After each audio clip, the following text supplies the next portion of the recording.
and sports. Holy cow! Yeah! Score! Yeah!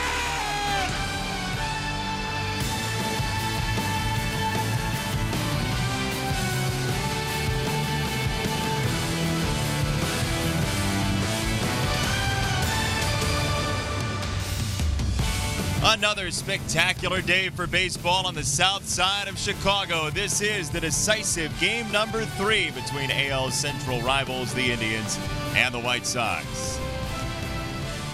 Thanks for joining us once again. Jason Benetti, Steve Stone along with you. Hawk Harrelson is under the weather today.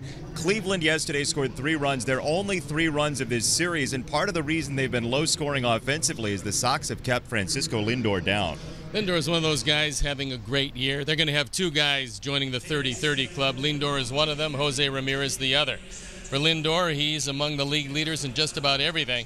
29 home runs. He's driven in 74, as you can see. This is one of the real talented young players in all of baseball, making a huge difference in the middle of the diamond. He plays just about every day, and today is no exception, with Ramirez getting the day off, which is usually a good thing. Pitching matchup in this one, Dylan Covey goes to the mound yet again against the Indians, and he'll face Carlos Carrasco. There's no doubt that Dylan Covey is not throwing the ball as well as he would like. However, against the Indians this year, he's done a pretty decent job. And from the other side of the equation, Carrasco last year was almost untouchable against our Sox. This year, well, he's been okay against them. He's got a great curveball. That's a big thing. Last time out, he lost to Minnesota, so he split with them the last 2 decisions. Overall, throwing the ball as well as you could possibly throw it. And as you can see, the last 5 starts, he's been brilliant against the Tribe. Dylan Covey has been okay. ERA just about 4.5, as you can see the rest of the numbers. So hopefully today he gets off to that good start that he's been getting off to, and then he's able to follow it up. Sox and Indians game number 3. Sox trying to win the series against Carlos Carrasco. And coming up next, excerpts from Jim Thome's celebration yesterday here at the ballpark. A glorious day. We'll relive it after this. White Sox baseball is brought to you by your Chicago and Northwest Indiana Hyundai dealers. Test drive a Hyundai today. Xfinity has the largest gig speed network, serving more homes than anyone else. Ford, inviting you to visit your local Ford store or buyfordnow.com. Blue Cross Blue Shield of Illinois. Choose Blue Cross and Blue Shield of Illinois, the card to carry through it all. Wintrust, home of Sox checking and debit cards. Open an account today at wintrust.com/Sox. And by your Chicagoland and Northwest Indiana Audi dealers. Visit AudiOffers.com for exceptional offers on select Audi models.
Indians and White Sox game number 3 is on the horizon, and this should be the Jim Thome Bowl for now and for always, because yesterday Jim Thome was honored for his Hall of Fame induction just a couple of weeks ago in Cooperstown, right here on this very field, and here's what Jim had to say about that honor. When I was traded from Philadelphia to the White Sox, it was a dream come true for our family to come home to Illinois. It gave my dad and family the opportunity to be able to jump in the car and see a Sox game from our hometown of Peoria. The White Sox have always rolled out the red carpet for my family, and for that, I'm so very grateful.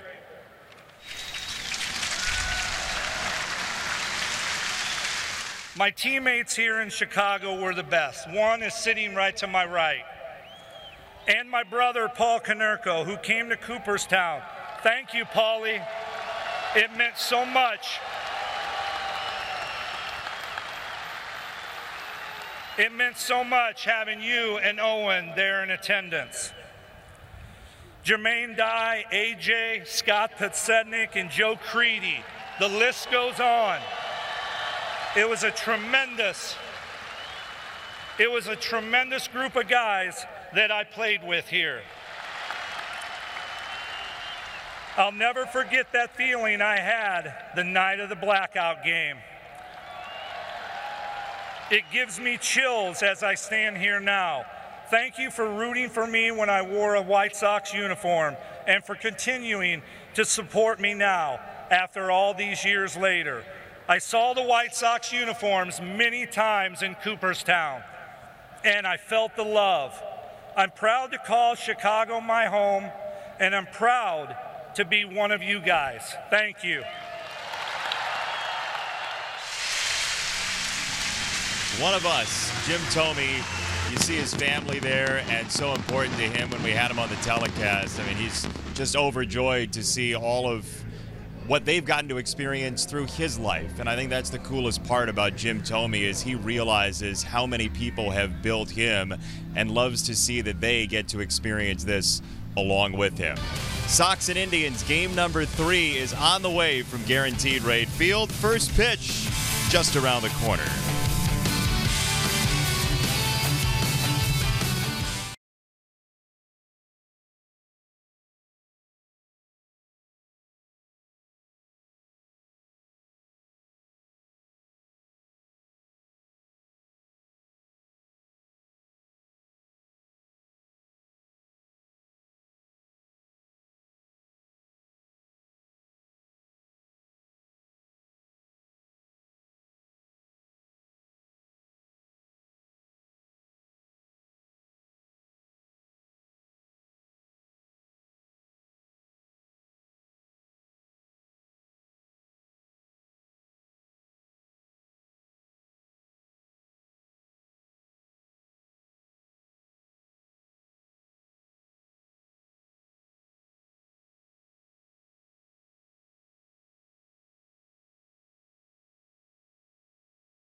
Internet and best in-home Wi-Fi experience. Call or visit an Xfinity store today.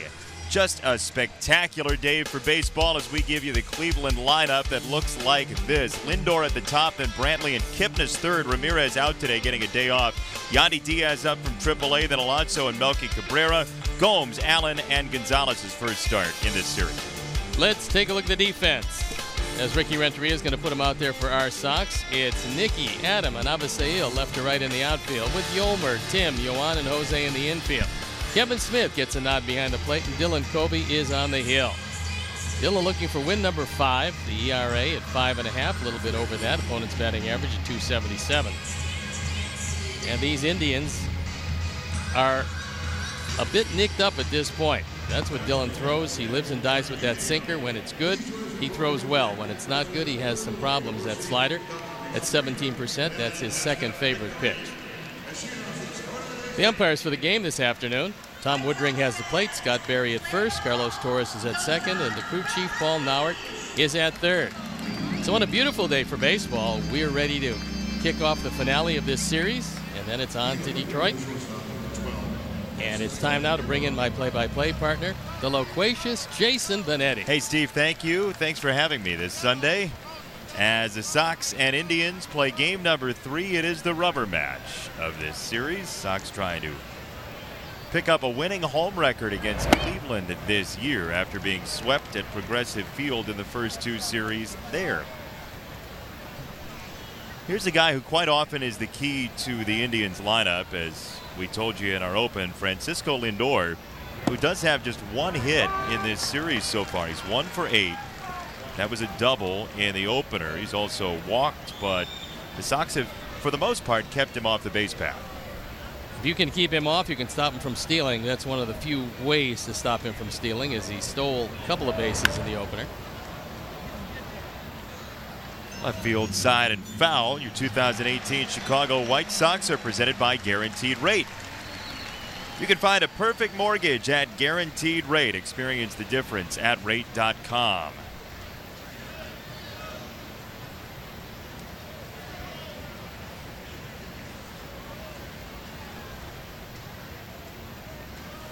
Ball and 2 strikes on Lindor. Now 2-2. So the Indians are seeing Dylan Covey for the 4th time this year. What does that sinker look like when you've seen it a bunch? Well, it's going to be fine if he gets it to sink, but the first couple of fastballs he's thrown have both been up, but that's not usually a good sign for him. And now the 3rd fastball he's thrown, they've all been up. So it doesn't matter how many times you've seen that sinker. If it's a good one, you're still going to hit the top of the baseball. If it's not, well, things are not going to go well for Dylan.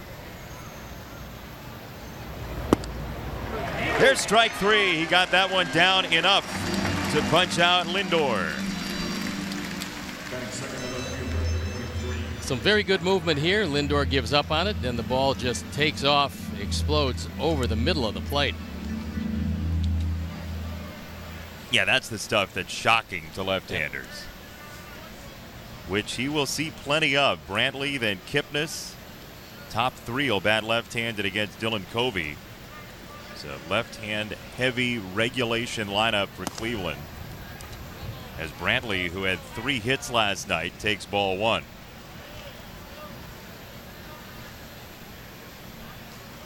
Cleveland 11 games up in the division on 2nd place Minnesota at 65 and 51. Minnesota 54 and 62, and playing at the Tigers today in a 1-0 lead early on in the bottom of the 3rd at Comerica Park.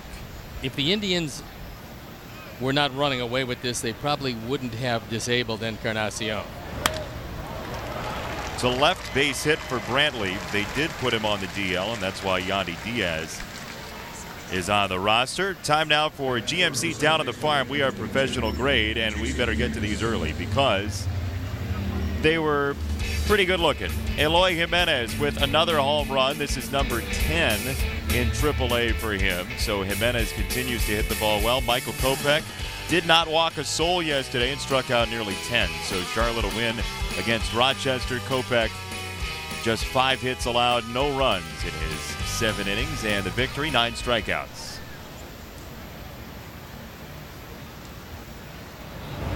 Kipnis takes a strike. Brantley will run on occasion. He's swiped 8 bases, been caught 3 times, so he doesn't run often. This Indians team is a running team, however. They swiped 94 bags, been caught just 22 times. It's tied for first in Major League Baseball, those 94 stolen bases. Kipnis couldn't hold up, nothing in 2. Here's where he likely will hit it, and you see the shift on, although it is about a quarter of the time he'll go to left. I mean, taking it back to middle 29% of the time, that's a pretty good number.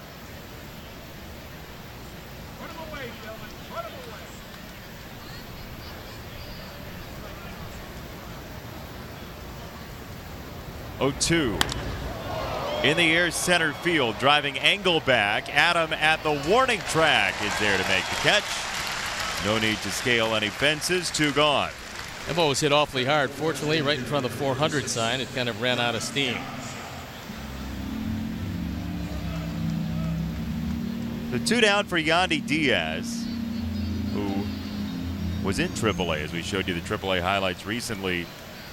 7 for 14 in the majors this year, just up from AAA, where he led the International League in on-base percentage at .409.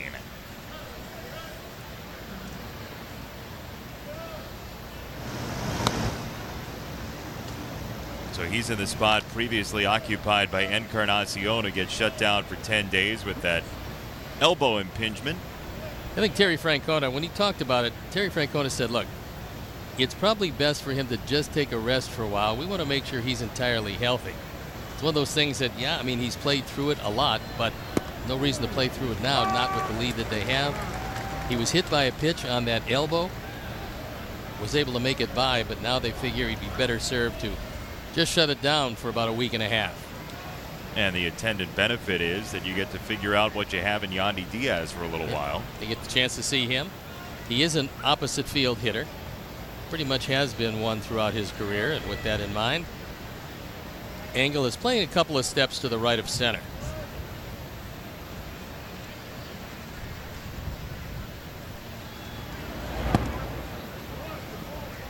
One and one to Diaz. Last we saw Dylan Covey, he faced the Yankees and went 9 up, 9 down the first time through the order, then got an out on Gardner for a 10th straight out. Then it was a walk and 3 straight hits that ended up giving the Yankees the lead, though Dylan did make it through 6 1/3. A little bit high, 2 and 1. Dylan actually threw it pretty well against the Yankees. That was not a bad performance at all against a very strong baseball team. Yankees have their work cut out for them. If they anticipate trying to close things up on Boston, I don't think they're going to be able to do it. I don't think they have the pitching that the Red Sox have. And now Sale is coming back off the DL, shutting out Baltimore at this point. The ball smoked to right field on a line, and it gets Brantley to second. So Diaz now 8 for 15 in the big leagues this year as Yonder Alonso comes up. We'll take another look, and that's really the biggest difference. That was belt high. A sinker baller belt high is not going to work for him. And that's a product of the early innings where the velocity is good. You've got a little more adrenaline than you would like. The ball is not sinking quite as much, and instead of ground balls later, they're line drives early. We've seen 2 of those line drives here in the first.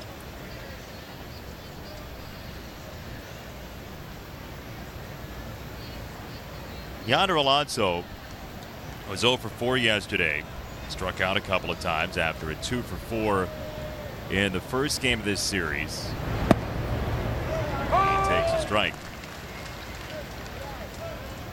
6 for his last 48, Alonso, as the Sox shift for him, as is customary.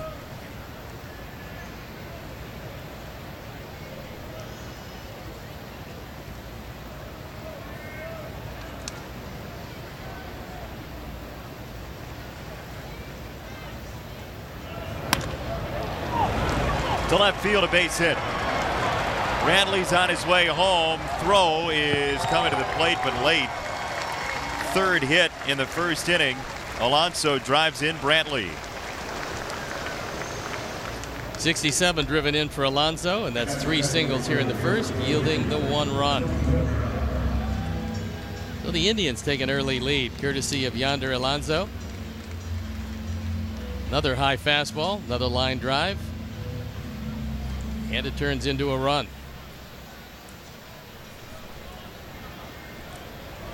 Well, the Indians have some pent-up offensive rage in this series because they'd only scored 3 in the first 2 games combined. Melky Cabrera with 2 on and 2 out. Takes strike 1.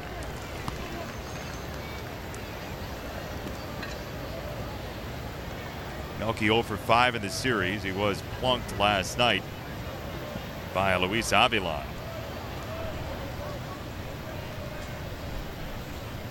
7 innings, 2 earned runs last night for James Shields.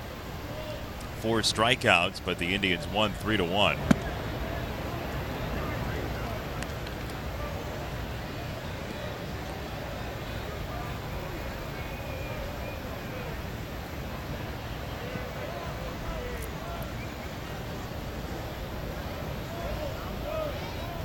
Diaz at second, Alonso at first.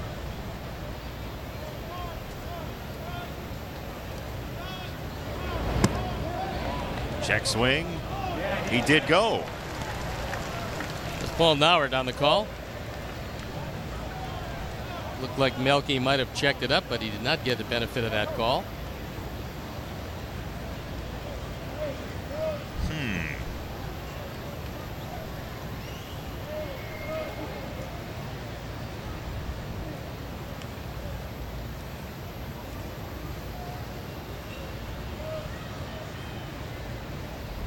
1-2.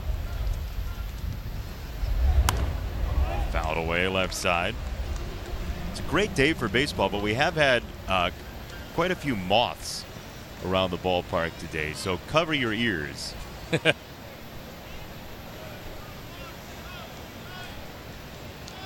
Don't want to be on the Bruce Dreckman plan. No, that was game against New York. Not a good plan.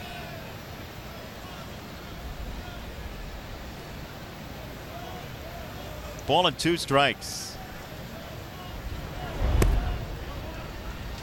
Now 2-2 on Melky Cabrera. A long first inning for Dylan Covey. 23 pitches.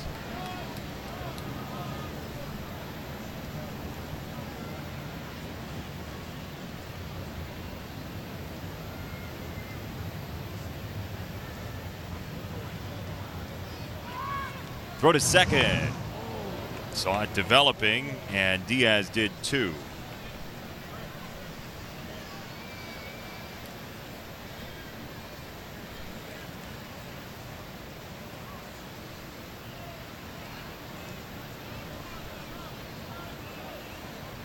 Two and two.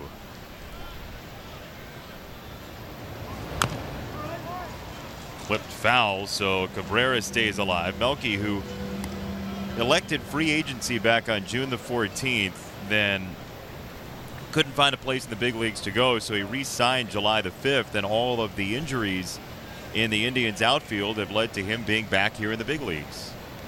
The Indians picked him up as an insurance policy, and they've cashed in a couple of times on it.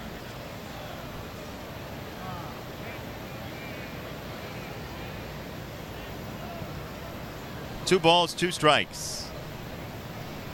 25th pitch of the inning is in the dirt. 3 balls and 2 strikes. You really never know over the course of a baseball season. I mean, there are so many computer models and so many people thinking about this, and then suddenly you end up in a situation that you just could not have expected, like the Sox catching spot when Wellington Castillo was suspended and Alfredo Gonzalez ended up coming up to the big leagues. Well, you're anticipating injuries. You just don't know if there's going to be a proliferation of many of the injuries, which is what the Indians suffered, which gave them a lot of outfield difficulties.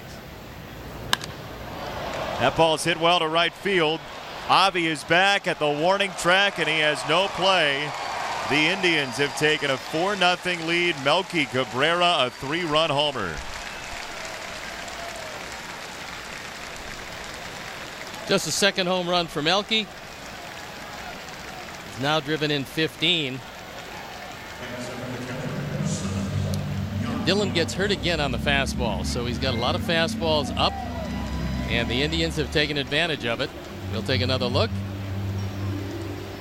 That one about thigh high, drifted over the middle of the plate, and Melky got most of it.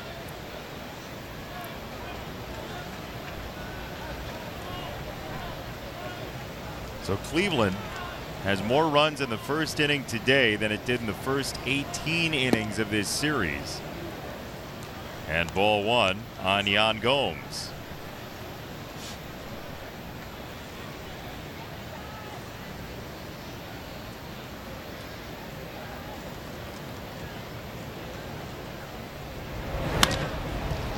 The shortstop, Anderson. Final out. But the Indians build a rally with 2 down and lead 4-0 as the Sox swing against Carrasco.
Walker, Garcia, Moncada, Anderson, Smith, and Engel your starting 9 in this game 3. Let's take a look at the defense for the Indians, and now Terry Francona is going to put them out there with Brantley, Allen, and Cabrera in the outfield, Gonzalez, Lindor, Kipnis, and Alonso in the infield. Yan Gomes got the plate, Carlos Carrasco on the hill. Looking for his 14th win, his ERA of 3.69. Opponent's hitting .252. He's got a very good curveball, uses it a lot. And there you see right behind that 4-seam fastball, ahead of the changeup and the sinker, however. Delmonico first, Sanchez and Abreu.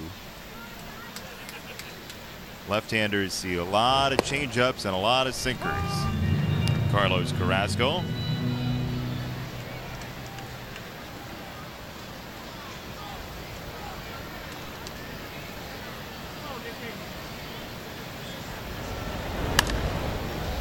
Nicky's been up top in the order all 3 games now in this series. He was 1 for 4 yesterday.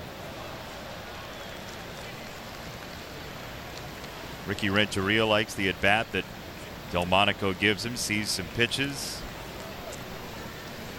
Hope is that he can give a good look in that one spot to the opposing pitcher or his guys on the bench as this popped up.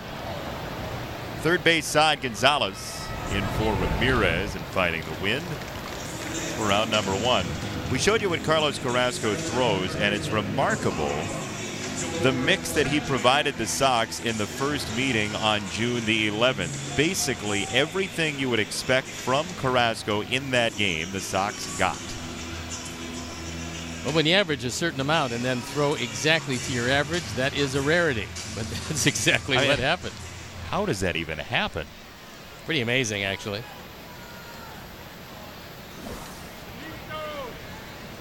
He is who we thought he was. Ball 1 on Yolmer Sanchez, who had a hit last night. Sox saw a very good addition of Trevor Bauer yesterday. He was dynamic.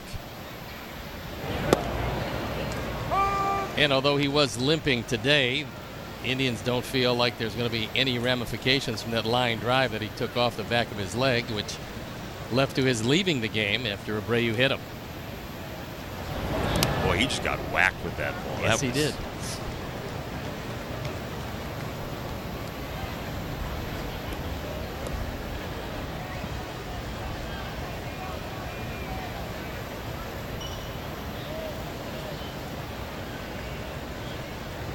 Two balls, one strike. Sanchez left field side and hooking foul. Although it was hit awfully hard, unfortunately, it kept hugging the line till it finally sliced into foul territory, and unfortunately, instead of a two-base hit, it's just a long foul.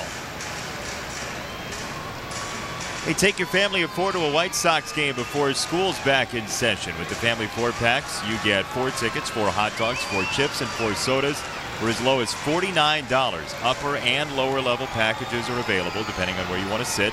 Get yours at whitesox.com/4packs today. It's a good deal. It's a very good deal. And still plenty of time left. Sox will be back home against Kansas City next week after the 3-game series in Detroit. That's Friday, Saturday, Sunday against the Royals. Elvis night, Tim Anderson bobblehead night. And one makeup game, a quick trip to Minneapolis to play the Twins before coming back to play them here for a couple of games. To first and through, Sanchez, a 1-out single.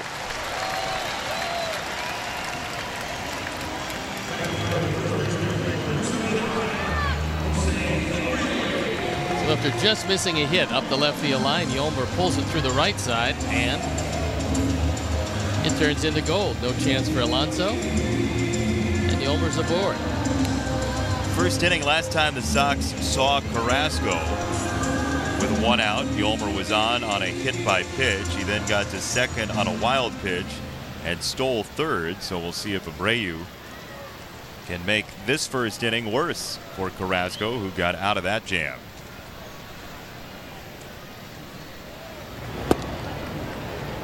He zips in a fastball at 93.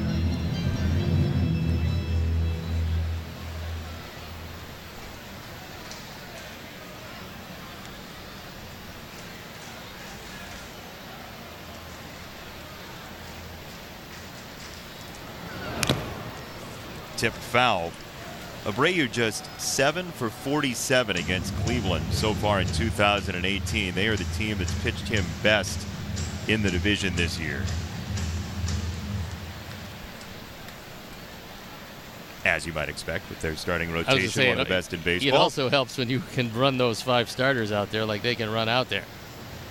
And now that the bullpen is somewhat together, between trades and getting everybody healthy, the bullpen's a lot better than it was. Fought off to first. They'll spin it to second and save the call. Sanchez is there before the throw from Alonso, which was wayward, and the Sox have 2 on in the first. That one came off the bat with a whole lot of spin, and Yonder Alonso, who's normally a good defender at first base, just threw it off target. Could very well be the spin of the ball. He was trying to hurry it up, thinking about 2 before he got 1, and this one well wide of the bag. Carlos Torres says Lindor was well off the bag, and the return throw, nothing doing that way either. They're going to ask for the review here, I believe. On that replay, Steve, well, let's see if they bring the umpires in to chat about it first before the review. But on that replay, I think it was close to being an out. So they're going to actually call for instant replay here. Take a look, see when the ball is in the pocket of the glove, if Lindor is still on the bag.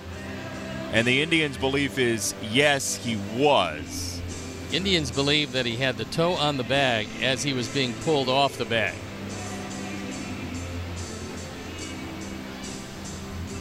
So Carlos Torres was in a perfect spot to make the call. He's staring straight at it. But right there, it looked like the toe of the foot was actually on the bag.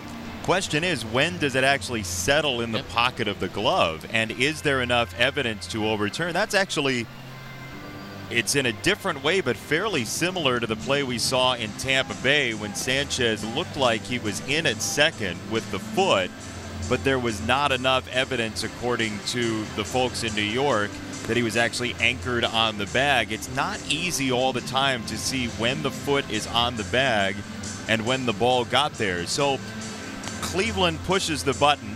They'll use the review here in the first inning in a key spot, but this didn't have to happen. Alonso could have just taken the out with a 4-run lead. Could have done that or taken a real easy approach.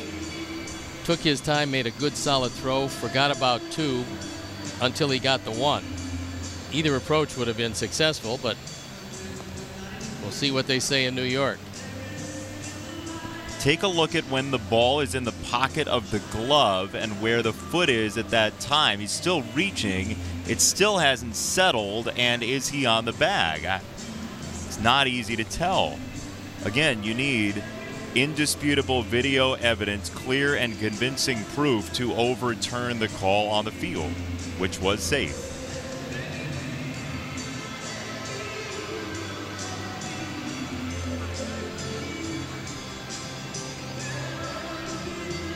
If the Indians lose this, they will lose their challenge for the game. Let's see what the call is. Safe.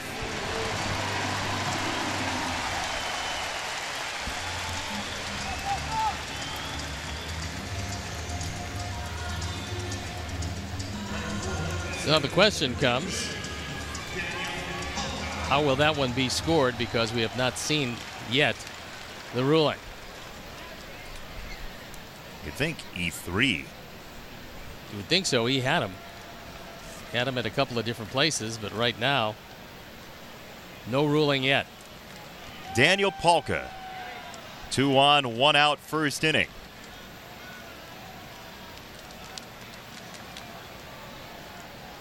Carrasco misses. It gets away. This is turning into a tragic sequence for the Indians, and the Sox may take it all the way to the bank. Sanchez and Abreu move up.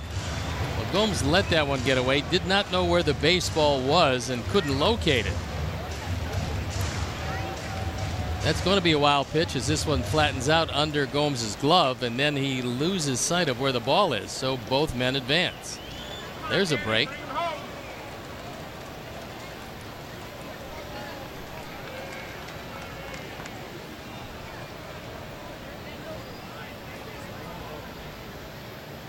One-0. Palka grounds it right side. Alonso stabs it and throws to Carrasco to get the out. Sox do get a run, but that was a perilous play too for the Indians on the infield. It's 4-1. Well, Alonso has shown that he's going to go and try to get everything to his right, regardless of how far he ranges from the bag. And so if you're the pitcher, certainly you've got to go over there and cover on everything. He does a nice job here from his knees, making a good solid throw, and Carrasco is there to make the play before turning back and taking a look at Abreu at third.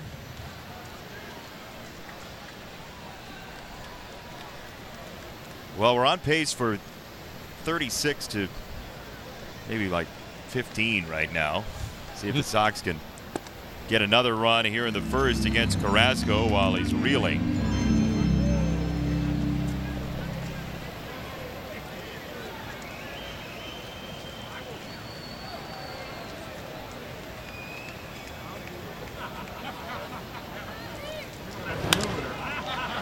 In the air right field, Cabrera toward the line, and Melky is there to flag it down for out number 3.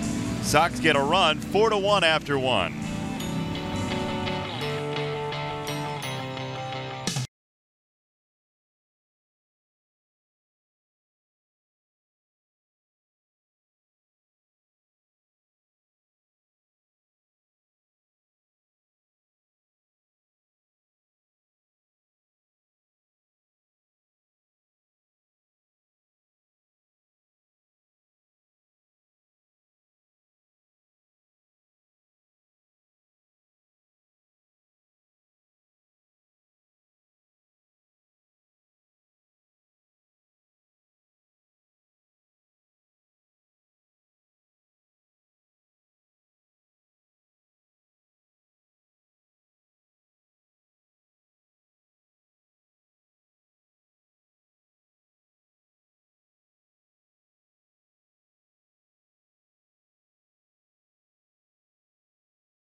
Did you get your donuts this morning? I did not. Why not? Quick stop. Pace of play. Pastry play. Allen, Gonzalez, and Lindor to bat in this second inning as Covey pours in strike number 1. So Dillon only down 3 after the Melky Cabrera 3-run homer in the first. Sox got a run in the bottom of the first. 0-2.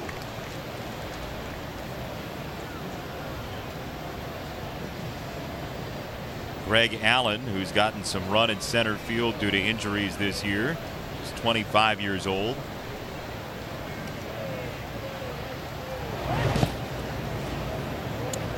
When the Sox were in Cleveland back in May, just had landed at the airport, and not 5 minutes before that, the Indians finished off one of their longest games of the year against the Astros, and Allen was the guy with a home run off of Brad Peacock of the Astros. This to third and fair. Base hit for Allen. It's a leadoff single and hit number 5 for Cleveland.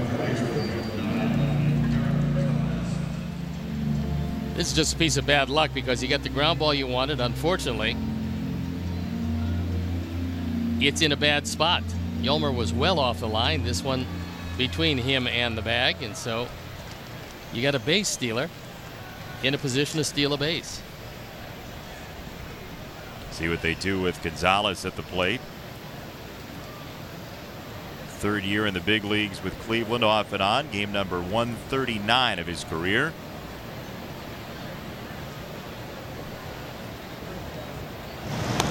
Allen draws a throw.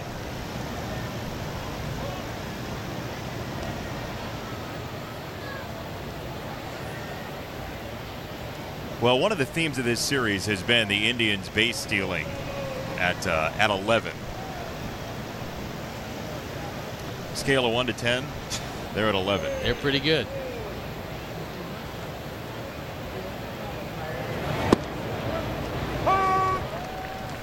Well, good or not, they've just been very interested in stealing bases in this series and in the season series.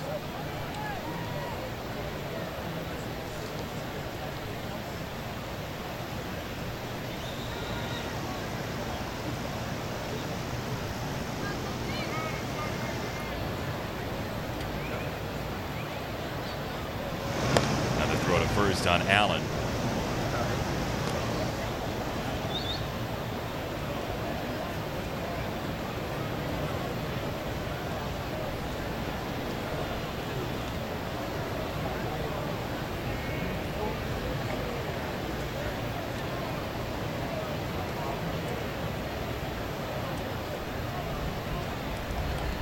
Long hold from Covey.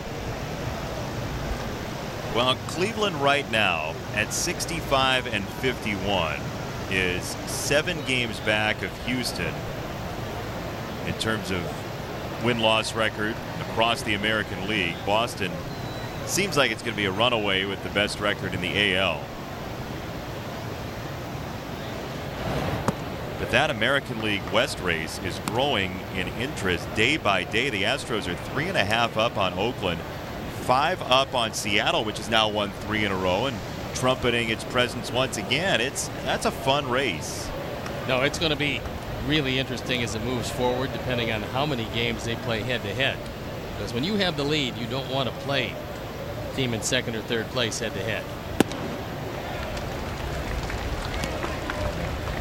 Last night in that division, Ramon Laureano, the young outfielder for the Athletics, who we did not see in the season series, he threw a ball 300 plus feet, 321 or something like that, from center field on the fly to double off a runner at first base. It was very Cespedes-like in Anaheim.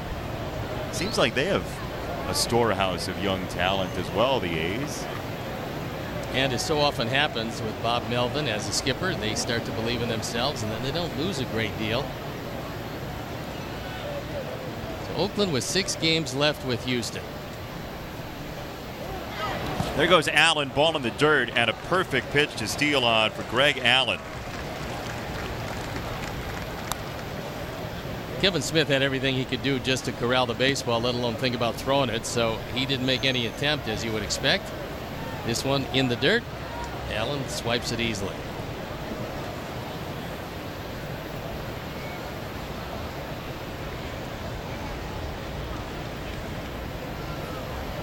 Two and two.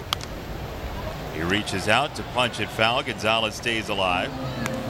He's not played much for Cleveland, just getting a bit part here and there. He's 8 for 19 since July the 8th in the big leagues. But a swing player off the bench. Ricky Renteria and crew take it in from the sunny climes of the third base dugout.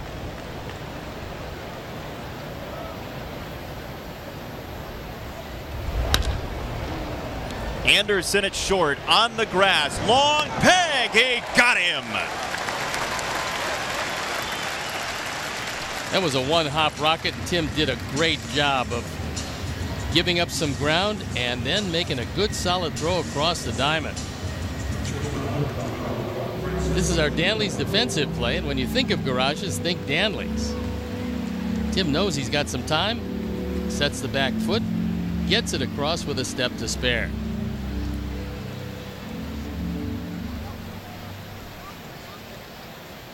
Well, when you have a sinker baller on the mound, you know you're going to be in play quite a bit as an infielder, and Tim with a beautiful effort there to pick up out number one.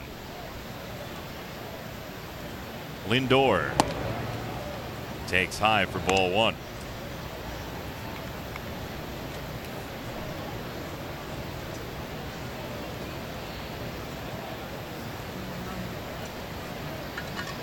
That's a way to do Sunday baseball. Family day at the ballpark.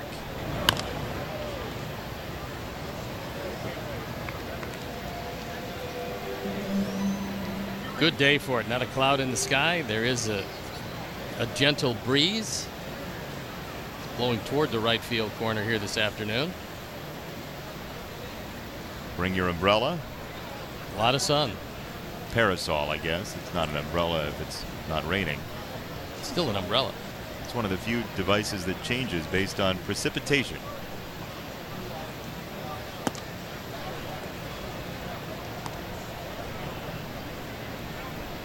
More bumper shoots. It's the racy edition of the umbrella. There you go. There's a good plan. That's picture in picture.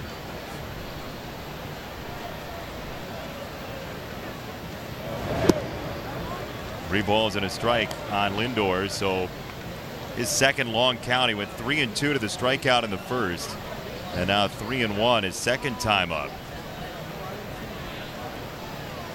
Got to keep the Italian ice cool, or else it's an Italian puddle. As I say, then it's not much.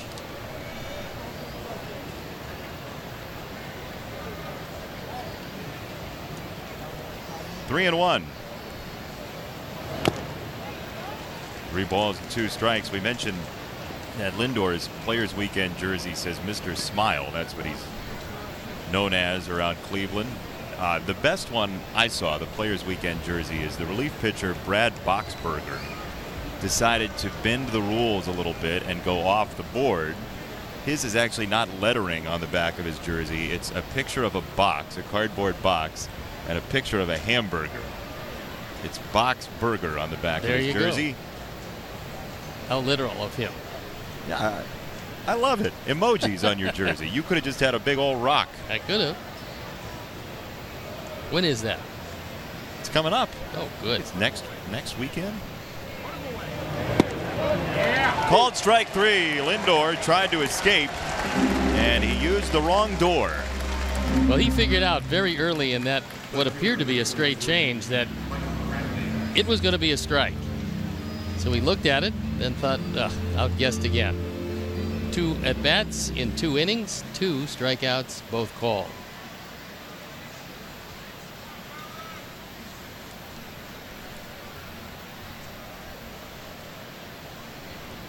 Two down for Brantley, who singled in the first, part of a 4-hit rally in the first inning for Cleveland.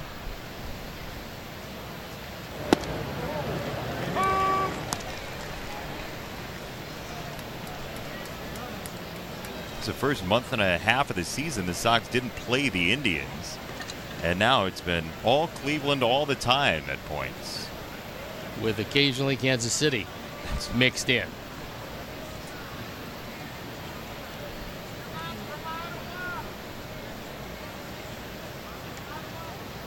We'll be using our timeshare in Detroit quite a bit in the coming weeks. 2 trips there before the end of August.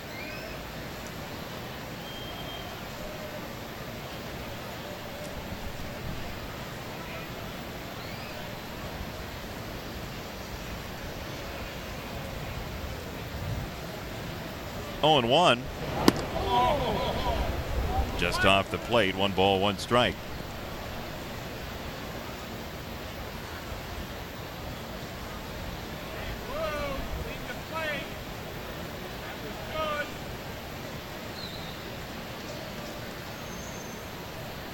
Sun and fun at the ballpark on a Sunday afternoon.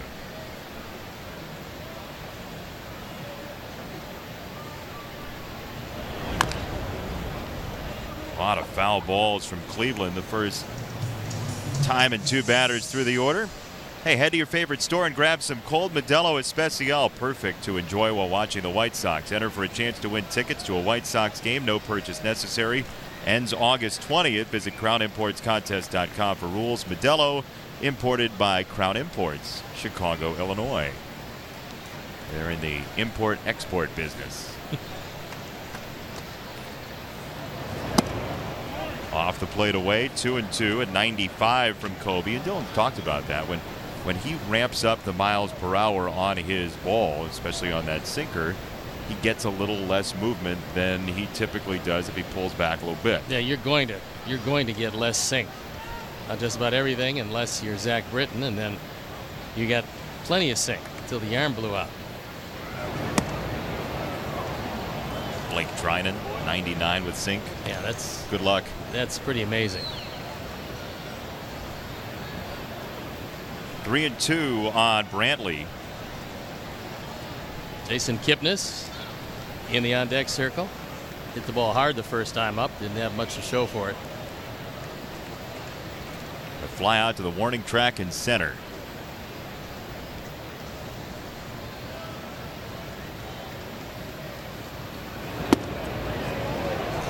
Kevin tried to help him. It's ball 4.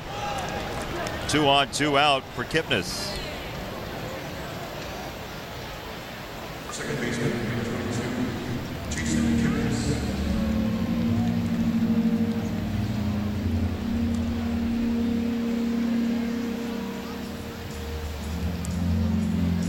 And now a meeting coming at the mound with Dylan Kobe. The infielders converge. 50 pitches deep. Sox don't have an off day, by the way, coming up until Thursday. So the bullpen, which has been pretty well rested in this series, may be taxed at some point today. But Cedeno, Minaya, and Fry threw in the opener, but they didn't throw very much at all. They combined for 1 inning. Then Avilan with a taxing 2/3 of an inning. Then Gomez a pretty clean 1 1/3 yesterday. Well, Rodon went 8, James went 7. So you're getting really good starting pitching. When you get that, you're going to be able to rest that pen.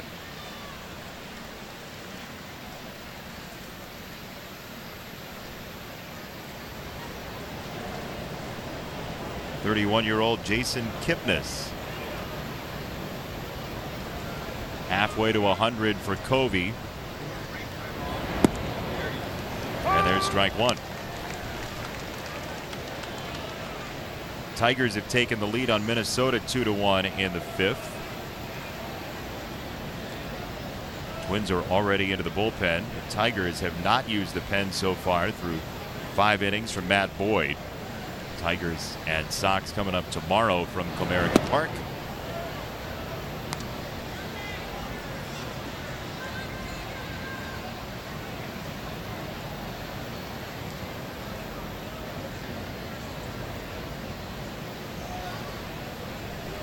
Ball and a strike on Kipnis.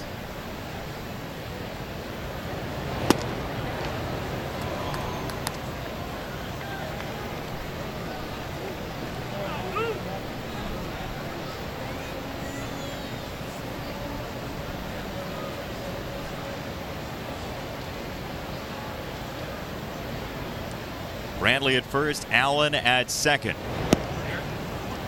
And now 3 balls and a strike.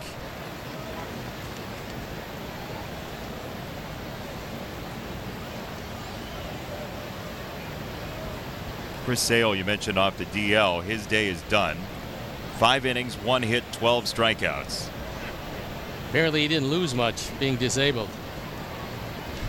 I don't think Chris likes not pitching very much. No, either do I. He gets a little testy when you take him off the mound for 10 days.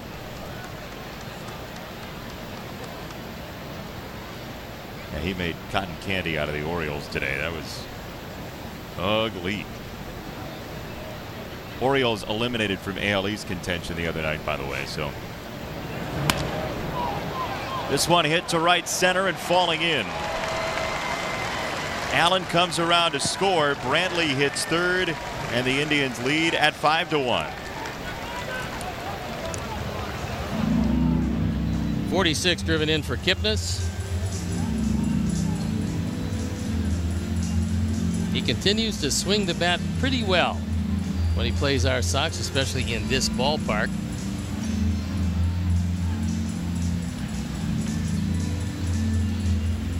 Don Cooper out.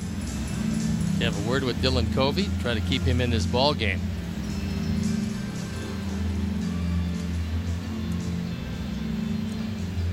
No sign of the bullpen at work as yet. Sox only have 4 mound visits remaining. So I know you're nervous about it, but yeah. So Don had to get in whatever he needed to get in that visit.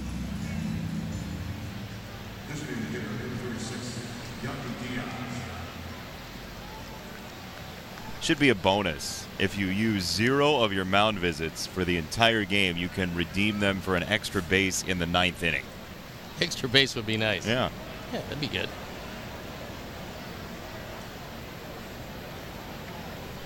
Yandy Diaz. First pitch hunting down the right field side. Avi toward the corner. And he doesn't get there on a strike one.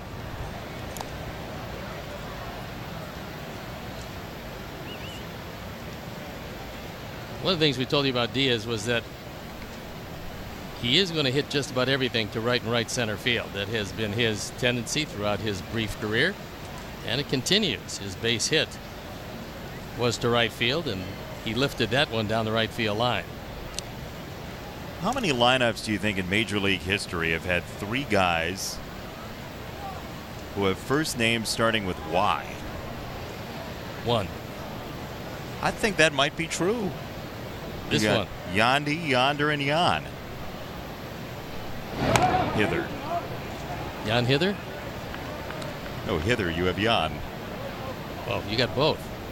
And Yandy. Yep. And Yonder.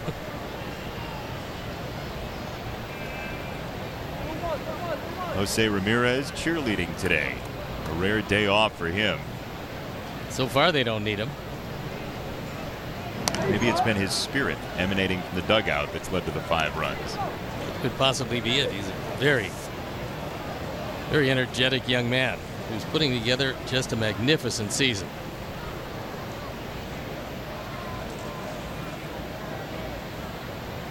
No balls, 1 strike on Diaz. Runner goes. He punches it to right field. Brantley scores. Kipnis to third. It's 6-1.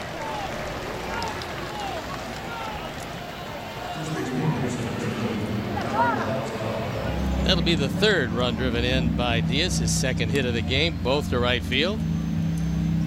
And the Indians making life miserable for Dylan Covey. Now it looks like the pen is going to start to stir.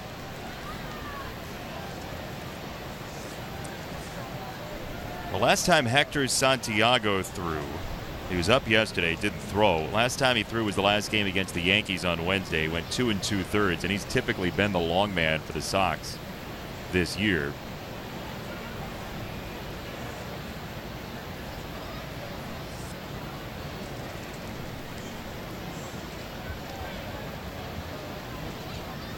Yonder Alonso.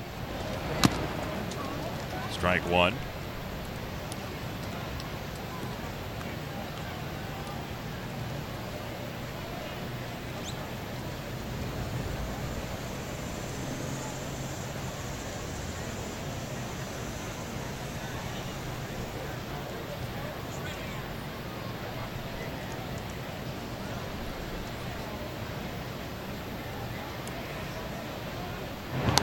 first, and Diaz is back. So Yandy Diaz 9 for 16 in the big leagues this year. As the Sox bullpen is up and moving, and as we expected, Hector Santiago's the guy.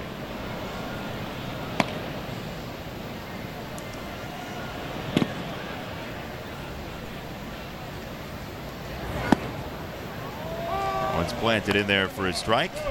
0-2.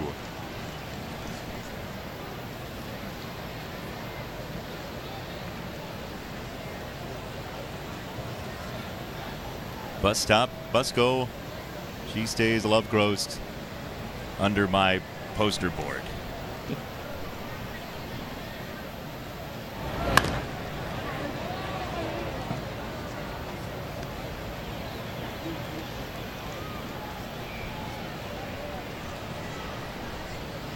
Still 0-2 on Yonder Alonso. Are the Hollies in the Rock and Roll Hall of Fame?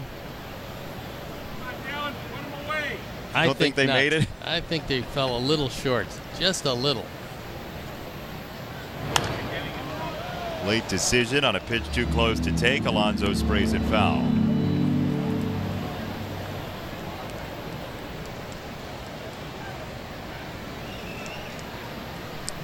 They are in the Hall of Fame, according to our producer John Walgren. The Hollies. Can't beat it. Huh.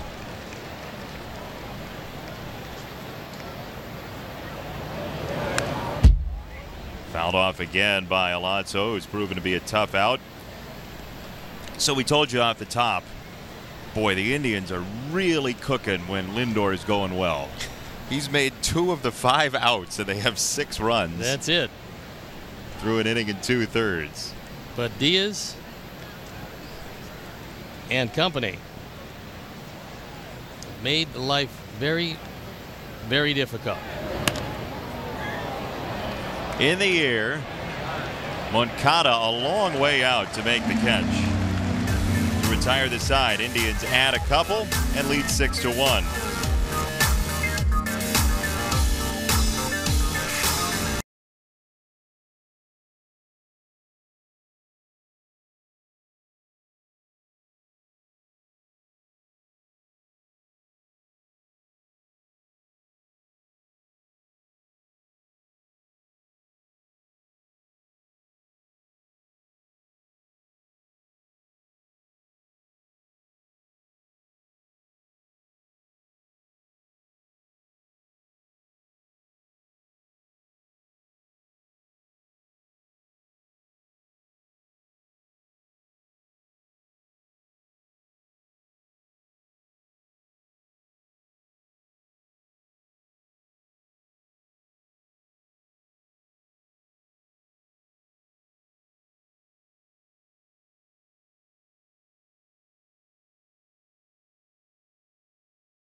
Sox first round pick this year continues to hit the ball well. He's only struck out once. This one he flares to right and drives in a run against the single-A Nationals. And then watch this, Luis Robert in center field. He was shaded toward left center, and he hauls over to make a diving catch in a 4-0 win for the Dash. Drew Hassler 2 innings. Kurt's son. Yeah, Madrigal can hit. There's no doubt about it. And he will make consistent contact. He's struck out once in his A-ball career, Kannapolis and Winston-Salem. That's pretty amazing.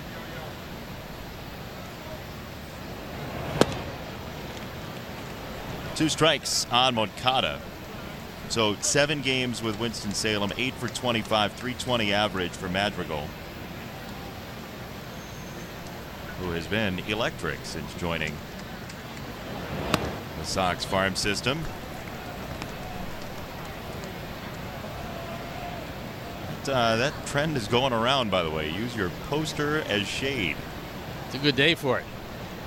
Nary a cloud in the sky.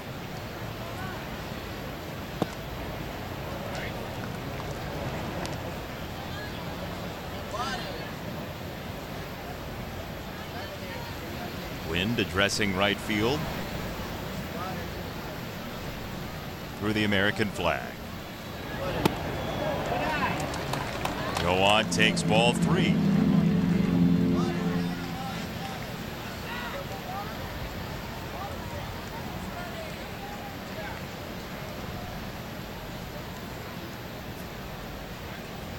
Carlos Carrasco, who gave up a run in the first. This one chipped foul by Moncada, who checks his bat, and I think he's going to need a new one. Yeah, usually where the top is cupped out, you'll catch one off the end and the bat will just splinter in your hands, and that's what happened.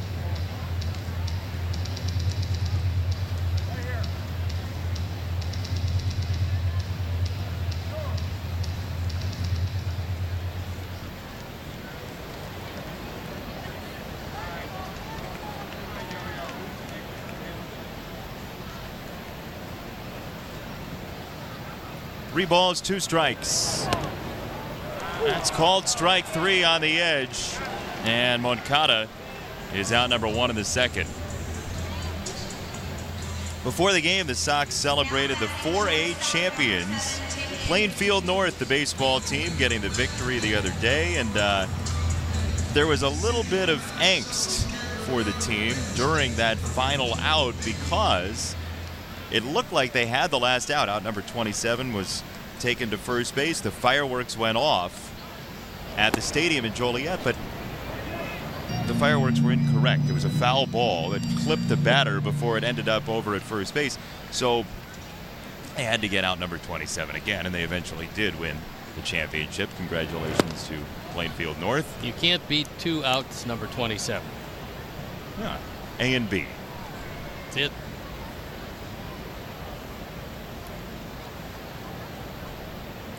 Two 2-0 on Anderson. That's lined to center field and in. Base hit for Tim. Second hit against Carrasco. Fell behind, threw a low fastball, and Tim just hit it right on the button.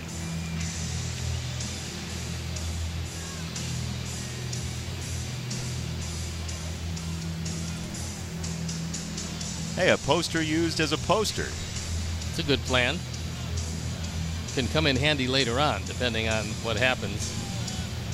Sometimes the best invention is the simplest one. Can't believe we hadn't thought of that. Poster as poster. It's a solid plan. Ball 1 to Kevin Smith. Carrasco, some days he comes out of the bullpen and he is firing strikes and you cannot hit him. Sox struck out 11 times last time he pitched against him, but today it looks like a slightly different version. He's fighting his control somewhat. That usually doesn't happen to him.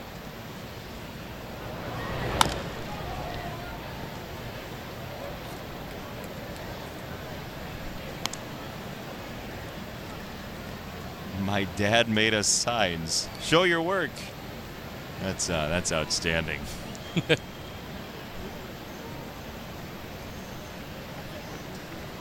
Think about the levels of that, right? Like, did Dad make that sign that says my dad made us signs? Yes. You think so? Sure.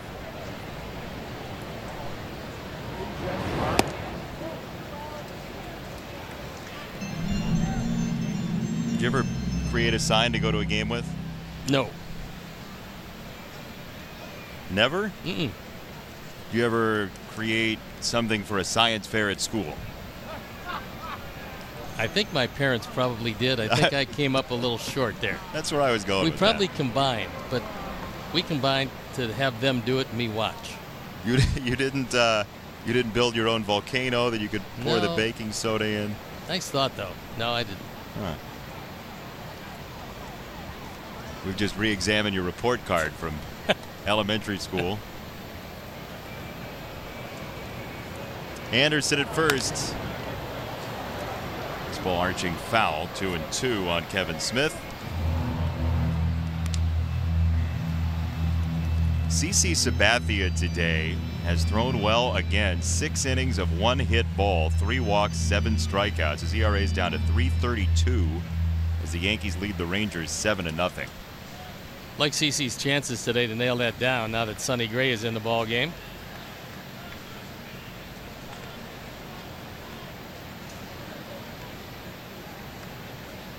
Team dessert.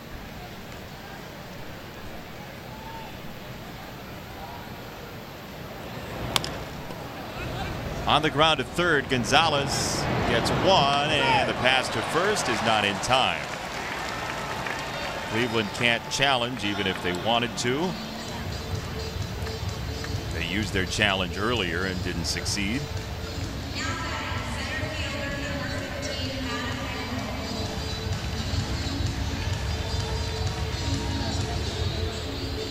Two out, one on for Adam Engel, who makes his first start in this 3-game series.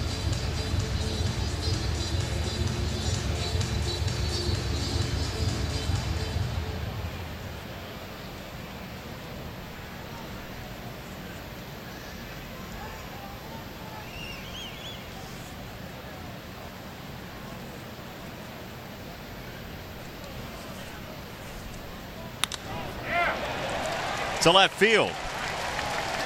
Adam flips the card over to Nicky Delmonico. First pitch hunting.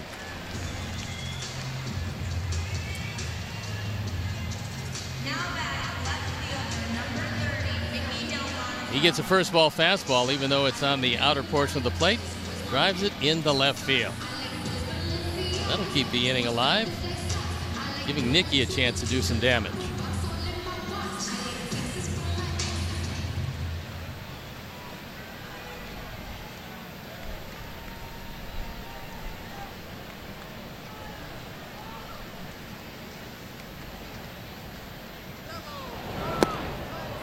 Strike one.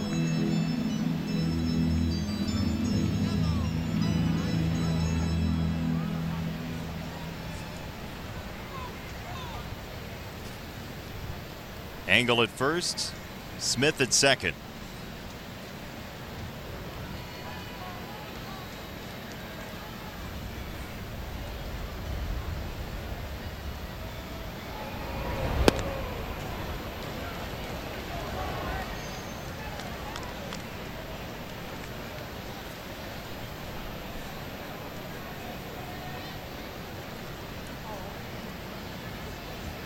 Outfield very much straight away. Infield playing him up the middle.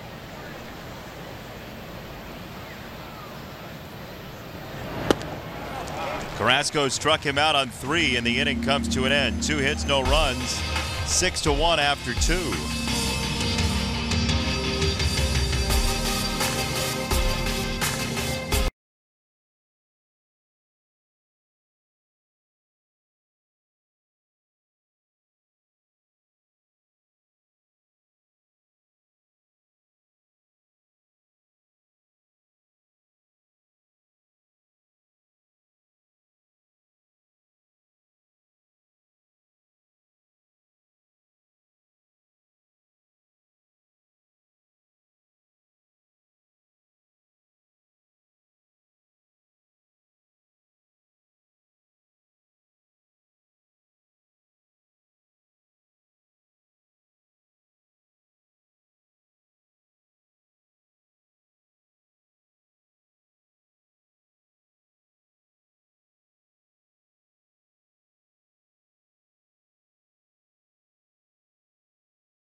against Dylan Covey. It's a 3-run home run. You see middle, and when you miss middle in Major League Baseball, you're going to get a hit. 6 of the 9 home runs Covey's allowed this year have been right there on presumably leaky fastballs. Yeah, that one drifted back out over the plate, and it cost him. That is the biggest shot of the ball game to this point.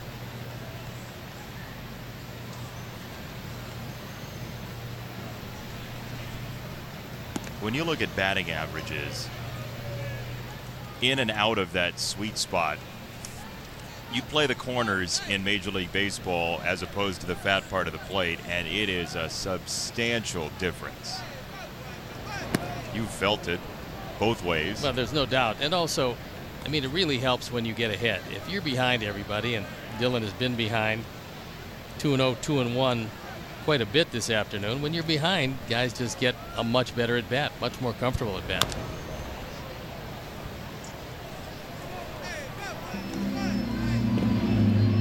Hector Santiago throwing for the second time.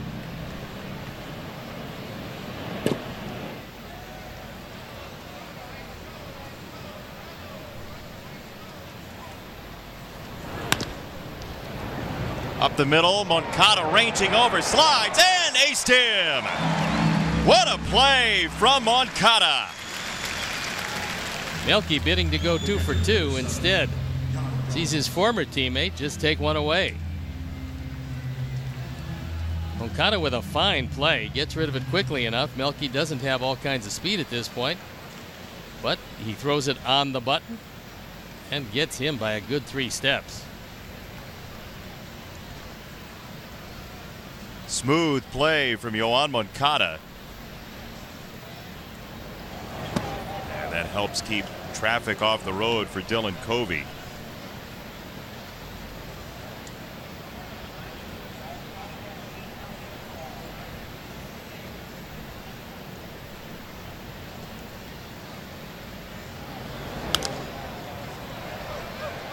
Oh, and 2 on Yan Gomes, who's 0 for 1 with a ground ball to short.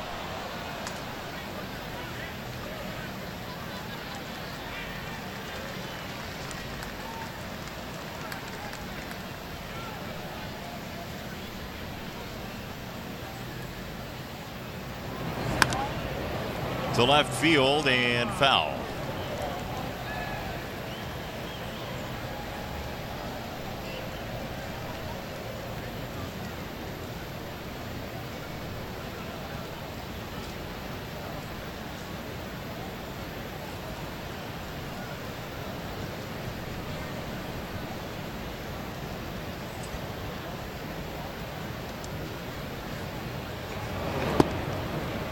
Ball and 2 strikes.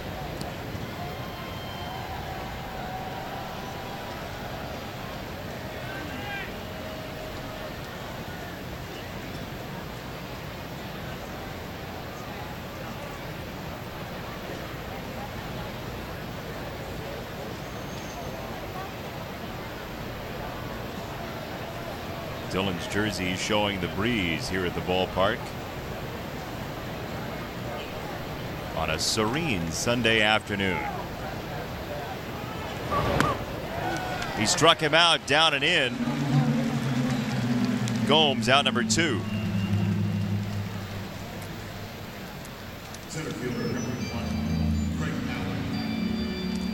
That one looked like it sunk out of the zone. Well handled by Kevin Smith. And quickly 2 up, 2 out.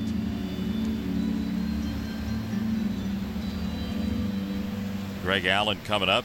Dylan Covey, who went to a very small private school in California, Maranatha High School.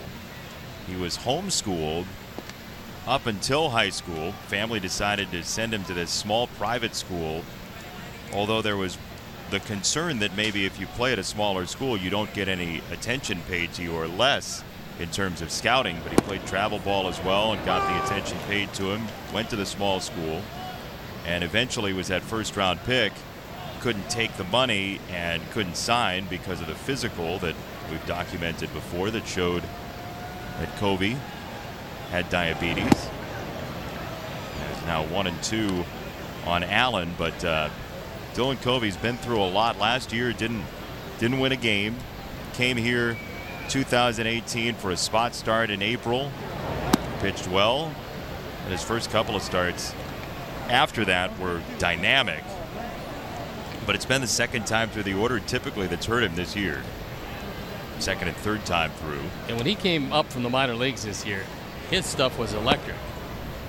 Sinker was just terrific. Each and every one was sinking, and nobody could really handle him. They just kept pounding the ball into the ground. In fact, he was leading the major leagues in throwing ground balls.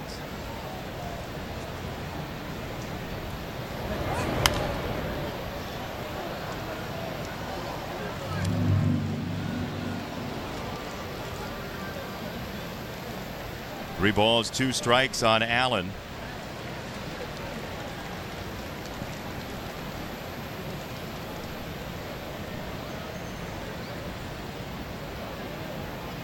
Pitch number 80. Misses down low, ball 4. The inning continues to the 9th spot in Gonzalez. Join the White Sox in honoring Chicago area police and fire departments Thursday, August 30th for Police and Fire Night. First 10,000 fans get a Yomer Sanchez celebration-themed T-shirt presented by UL. For more than a century, UL has been committed to fire safety. Learn more at ul.com/fire. Visit whitesox.com/PDFD or call 866-SOX-GAME. 2 2/3 for Dylan Covey is the end of the line today. Hector Santiago has been loosening. He will join us to face Gonzalez after this in the 3rd.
For the 38th time, he's 4-3. His ERA at 5 1/4.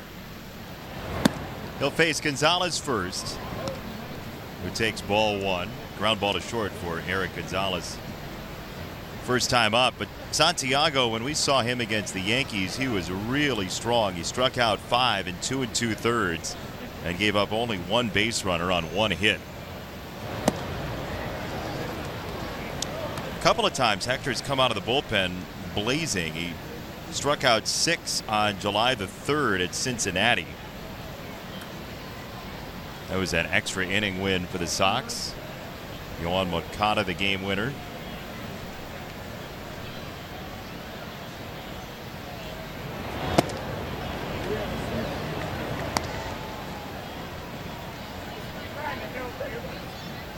So Dylan Covey, 2 2/3, 7 hits, 2 walks, 3 strikeouts, and runs yet to be decided.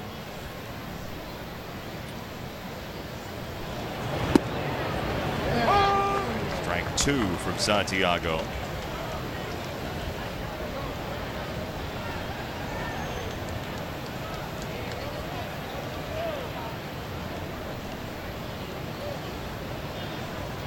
Allen at first, 2 down.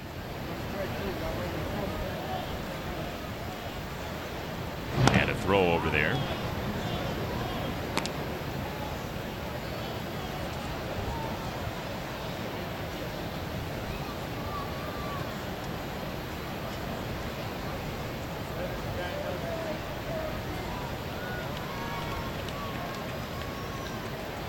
Two balls, two strikes. Allen runs. There's strike three. He can run all the way around the bases all he wants. It doesn't count. Bottom three next. Hector gets out of a mini jam.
That's not good. Yeah. Happy 0th birthday. Oh, it's your 100th birthday. Great-great-grandpa. Great-grandpa. How do you think regular grandpa feels that he's not great or great-great? Probably feeling pretty good about it age-wise. The strike on Sanchez.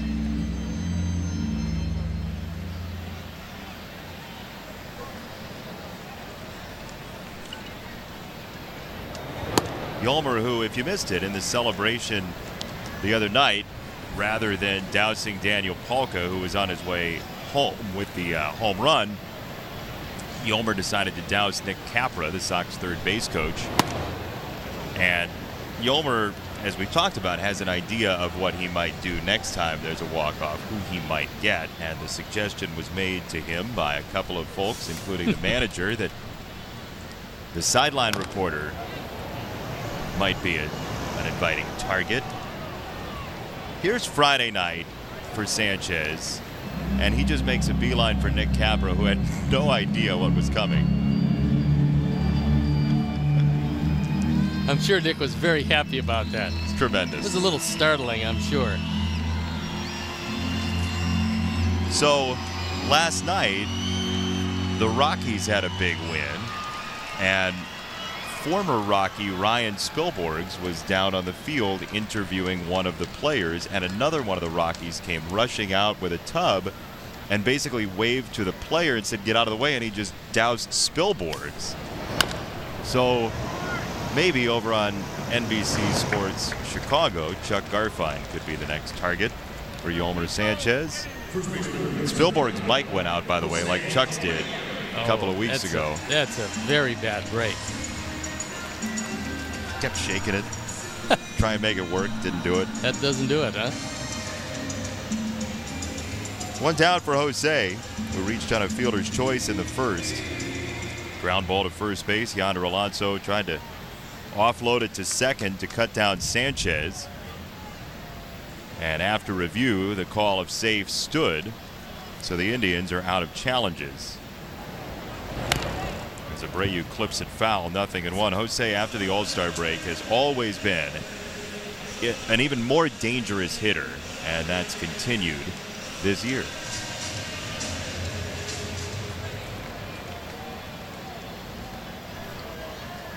Numbers are growing for Jose, who's seen Carrasco now 41 times in his career. Here are the numbers for Abreu after the All-Star break.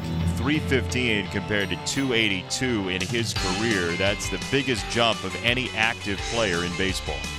Ryan Zimmerman's pretty impressive. 30-point difference. Former Clevelander Carlos Santana. Abreu quickly disposed of by Carrasco. 2 gone.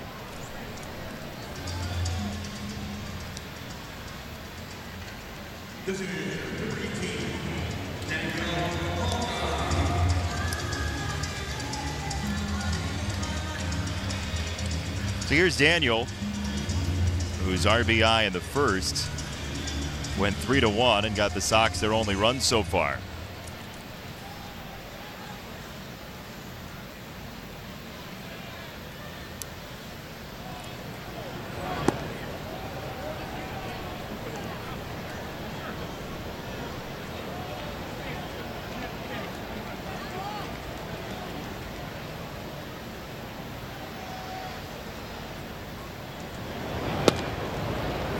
Swerves in for a strike. 1 ball, 1 strike on Palka, who had the first ever Sox 1-0 walk-off home run on Friday night. It's actually kind of amazing when you think of all the games the Sox have played, and that was the first one ever. A wild finish. Looked like we were going deep into the night. But for a high and away, out of the strike zone fastball.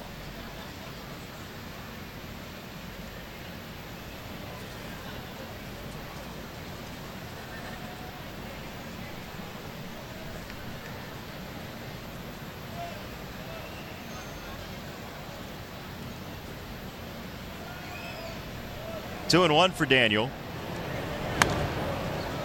A laser foul. 2-2. Mentioned that AL West race. Seattle's up on Houston 1-0 in the 5th. Dallas Keuchel on the mound for the Astros. Erasmo Ramirez for the Mariners throwing well.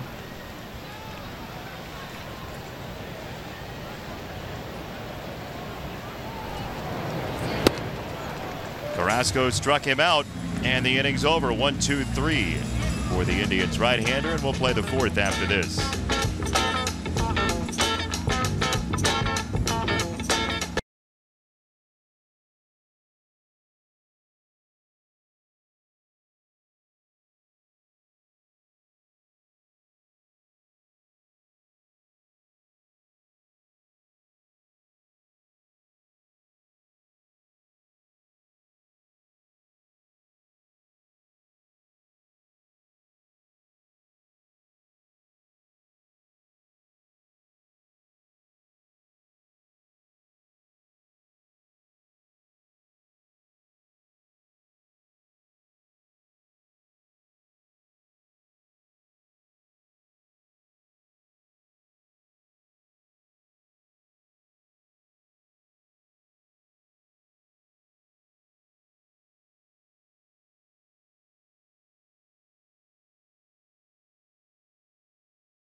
that nice little thing. Yes, the Jim Thome bobblehead.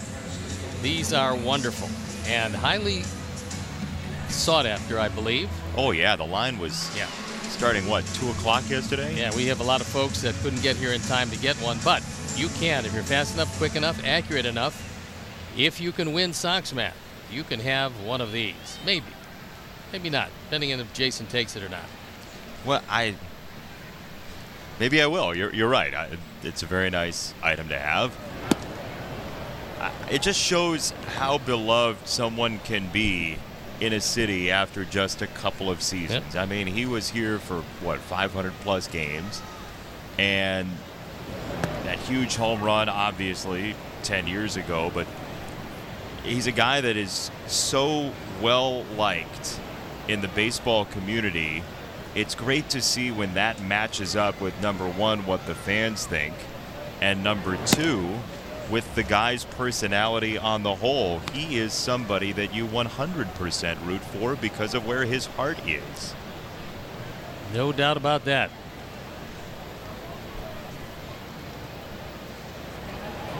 Three 3-0 is down the chute. 3-1. Matt Davidson got a chance to hobnob with Jim Thome. He says, the man, the myth, the legend, great baseball player, and even better man. Says Matt. Jim very happy to be in the picture.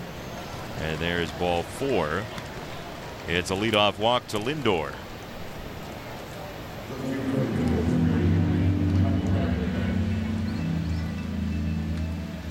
Third walk for Cleveland in the game.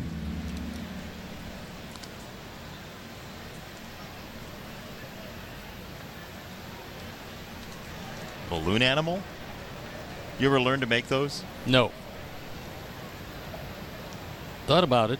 You did? Yeah, didn't have any balloon animal talent. Is that a talent or a skill? So. I think it's a talent. Huh. I think it becomes a skill. It starts as a talent. It's very deep.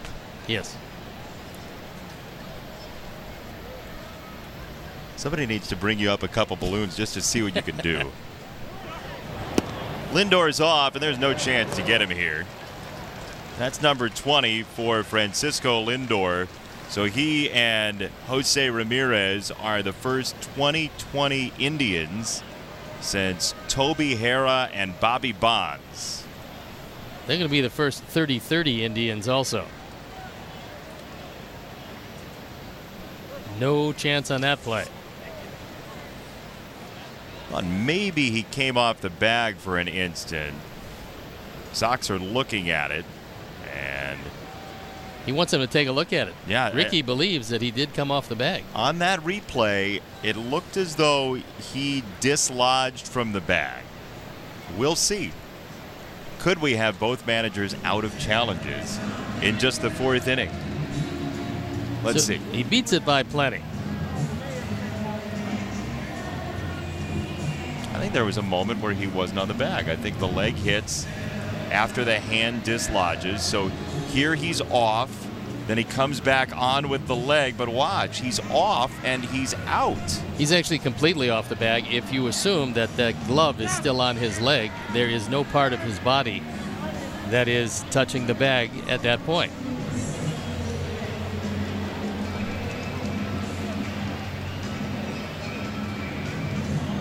Rarely do you see somebody come off the bag twice and live to tell about it.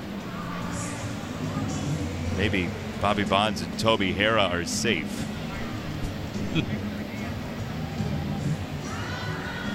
Now, is there any chance the hand was still on the bag? I don't think so. Didn't appear to be. So watch the hand come off. Left hand is clear, I think. Yeah, both hands off the bag and every other part of his body is off the bag. Yeah, that should be an out.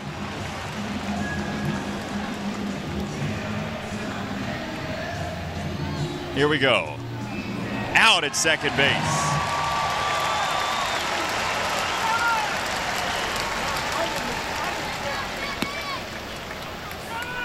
Well, base runners are learning something in this new era of baseball where you do take a look at just about everything, and that is Number one, if you're a defender, you keep the glove on the base runner. Number two, if you are a base runner, make sure that not every part of you comes off the bag, because there's too many looks, there's too many angles for you to get away too often with one of those. And he had that free and clear. There was almost no, well, there was no play. There was a late throw, but there was not really any play. Good Kevin for just getting it down there to keep the play alive, which eventually got the out.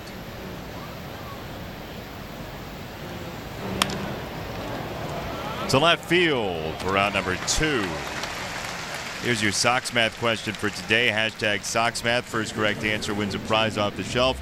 Runs scored in the first 2 games of this series, plus the number of letters in Joe McEwing's home state. Super Joe, the bench coach for the Sox. It's brought to you by Audi, your local Chicagoland and Northwest Indiana Audi dealers. Visit AudiOffers.com for exceptional deals. That replay sequence makes you think as well that in previous years you'd say to a catcher in a spot like that, no need to even throw. You might create an error. You could end up at third. There's some incentive to throw the ball now. Not only to throw it, but keep the tag on. Once you place the tag on, keep it on. Because we see more times than not, guys will go in aggressively. They will have an inability to hook the bag with any part of their body, and consequently will be called out.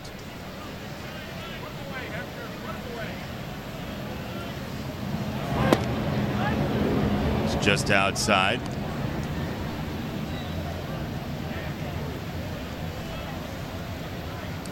Ball and 2 strikes on Kipnis.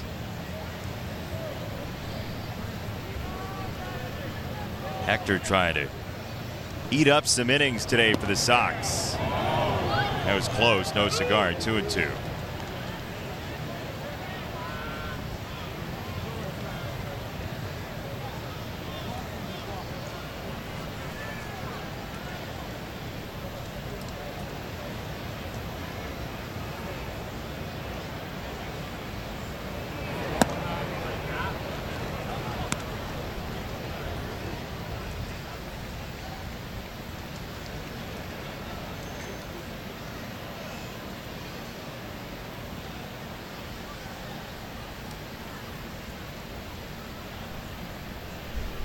Full count pitch.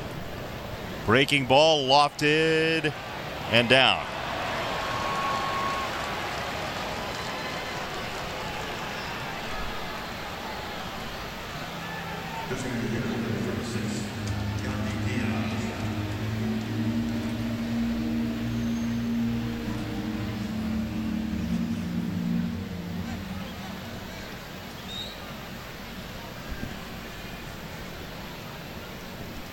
Two-out single for Kipnis, and now Yandy Diaz, who's 2 for 2 in the game. A run, an RBI, couple of singles to right.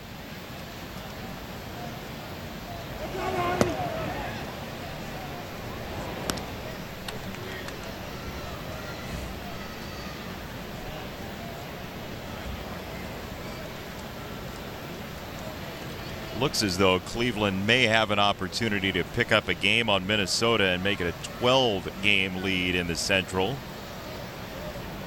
Twins are trailing 3-2 in the 8th to the Tigers. That's the home 8th. And just looking ahead for the Sox to that series in Detroit, Tigers have used 2 guys out of the bullpen today, Alex Wilson and Joe Jimenez.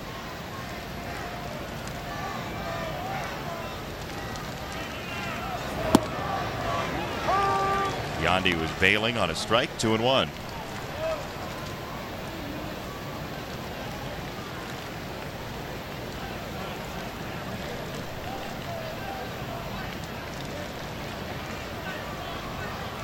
Kipnis at first, and now Yandy Diaz steps out. Alonso in the on-deck circle. If Diaz can keep it alive. Hits that ball well. Angle going back. Adam is underneath, as always, for out number 3. Kipnis stranded. Bottom 4 next.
by Nationwide's Jeff Vukovich. Go to jeffvuk.com or follow him on social media because Nationwide is on your side. They certainly are.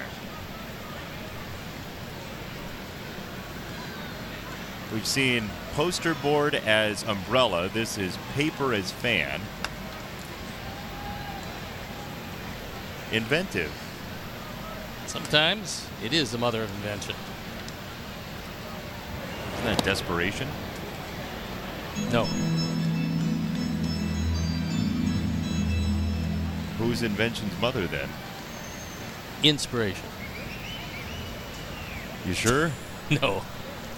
It is desperation. Oh. What do I win?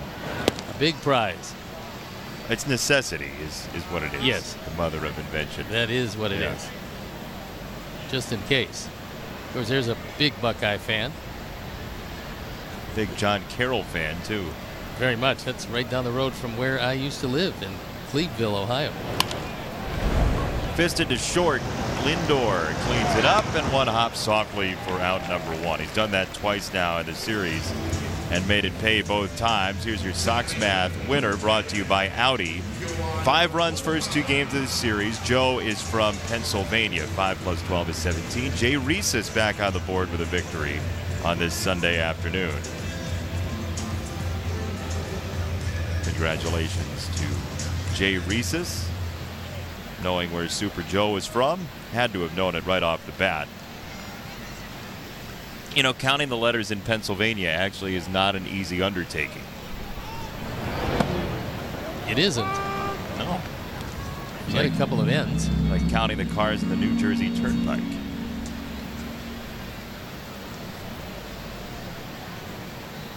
Oh, and 1 on Moncada.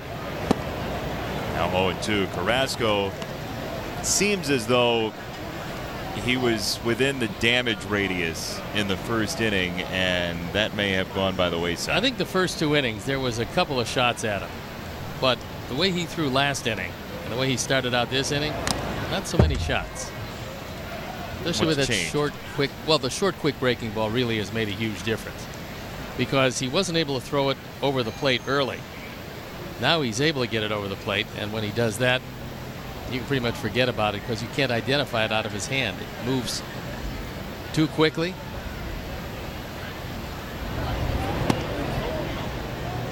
Just missed. Yeah, you just have to hope he does miss with it because that was an unhittable breaking ball, but it was dropping out of the zone.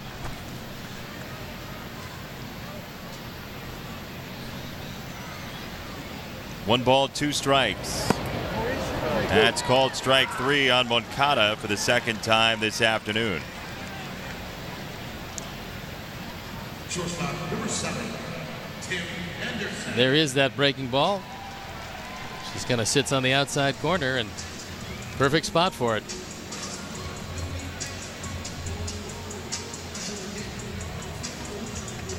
Two out for Anderson.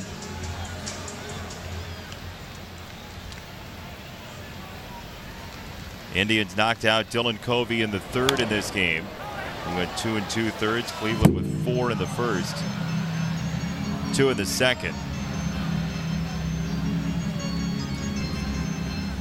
Ricky Renteria, Don Cooper have had to call on the bullpen. Todd Steverson's offense with a run in the 1st.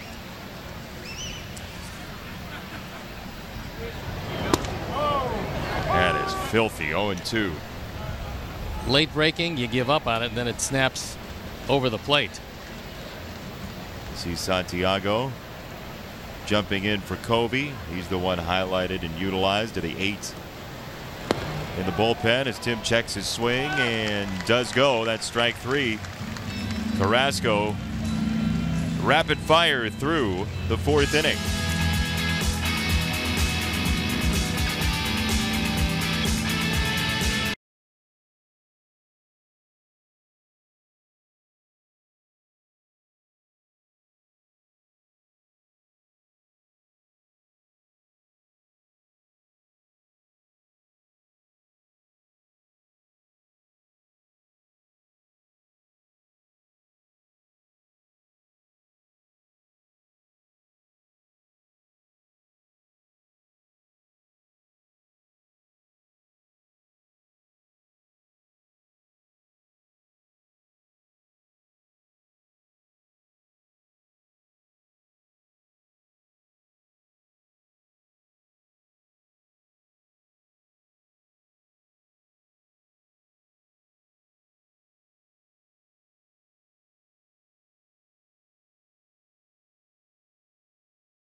Family UI Health, changing medicine for good. Learn more at uihealth.care. Fifth inning, Hector Santiago gets Yonder Alonso, then Melky Cabrera and Yan Gomes. Alonso first, the brother-in-law of Manny Machado, whose Dodgers are in a dead heat in the National League West. Alonso to right field, and he drops it in for a leadoff single. News out of Dodger camp today is that they have stocked their bullpen with starting pitchers. Ross Stripling and Kenta Maeda have both gone to the bullpen for Los Angeles. So you talk about shoring up your pen with some relief guys or waiver trade deadline, whatever it might be. They're using starters back there. Could very possibly be, Jason, that the cost of top quality relievers at the deadline was just too extravagant for what the Dodgers wanted to accomplish. They made some good deals, but maybe there was a couple left on the table that they thought the one area of concern for them was the bullpen, especially a guy that could go 2 2 2/3 innings. Well, they've got a couple of them now that can do that. Yeah, they have too many starting pitchers, and that's not even including Julio Urias, who a couple years ago came up like gangbusters. He's on the shelf right now, but they expect him to be healthy later on in the year as well. I mean, he was their #1 pitching prospect for a long time and then fell on some hard times with injuries.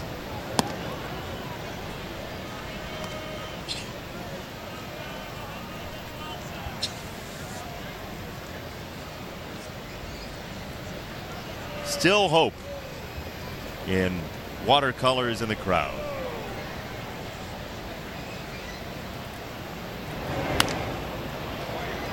Fouled away, right side. Abreu has no play. Time now for StatCast AI, powered by AWS, and it comes off the bat of Melky Cabrera. He got a fastball to his liking. It was a 3-run blast, exit velocity, and even 100. A line drive at 26-degree launch angle. And that made things a lot more comfortable in the first inning as they tacked on a 4 spot, 3 of them courtesy of Melky. There was a 4-hit first inning, then 3 more hits in the second. 9 total for the Indians thus far. Called strike 3. In the low portion of the zone, Melky didn't like it, and it was a strike.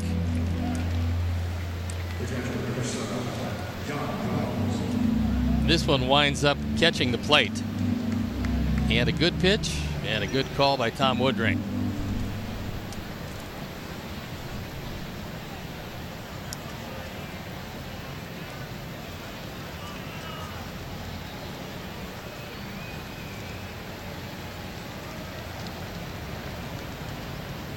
Yan Gomes takes high for ball 1. Yan and Eric Gonzalez are the only 2 players in the lineup for Cleveland who haven't been invited into the reindeer games so far, with a combined 0 for 4 and no bases among them.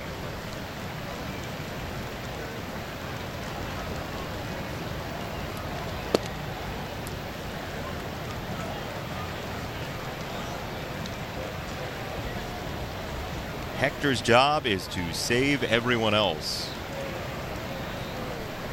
Save, make sure that the bullpen is healthy and strong in Detroit.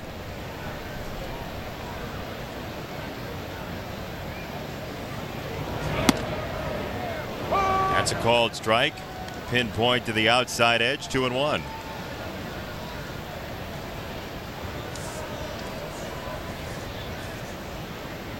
We showed you that poster of the great-great-grandfather celebrating a birthday, and there that group is. One of our veterans.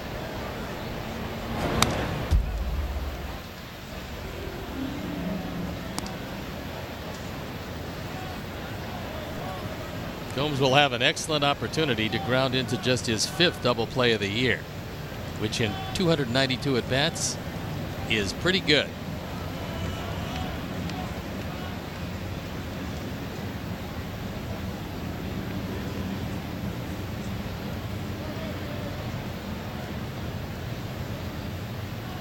Alonso at first, 1 out. 2-2. Fouled back. Celebrate a memorable moment and player in White Sox history. It's the A.J. Pierzynski limited edition blackout game bobblehead. Proceeds benefit Make-A-Wish Illinois and Chicago White Sox charities. Get yours at section 135 or at whitesox.com/AJ Bobble.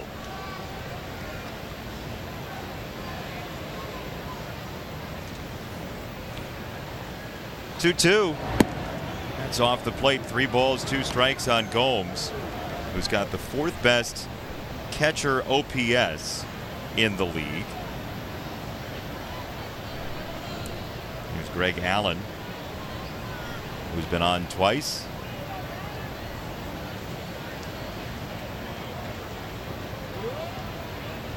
Payoff coming.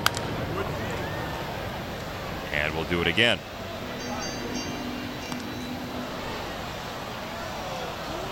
Tigers got an extra run to lead the Twins 4-2 going to the 9th, and Shane Green will throw. Closing games for the Tigers.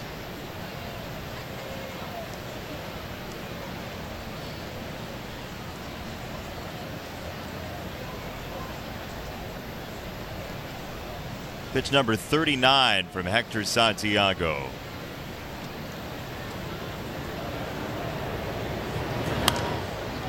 Foul to our right.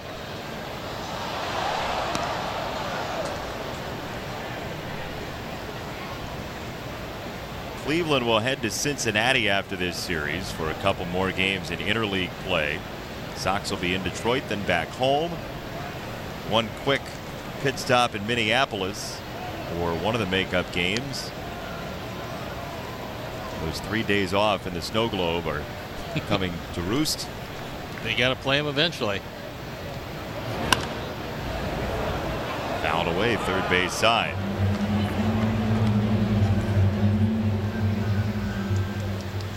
Little Max Scherzer. Left-handed Max Scherzer.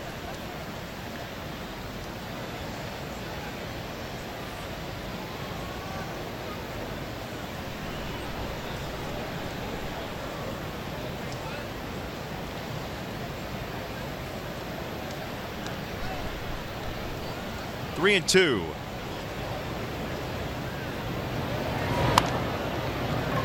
Into left.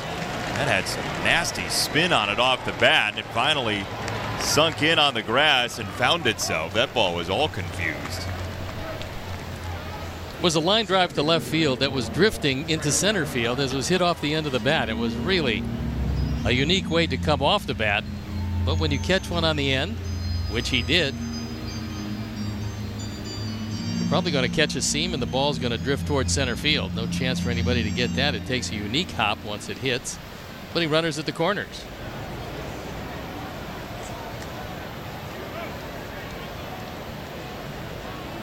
Ball was dizzy by the end. So Allen now batting from the right-hand side. And ball 1 to him.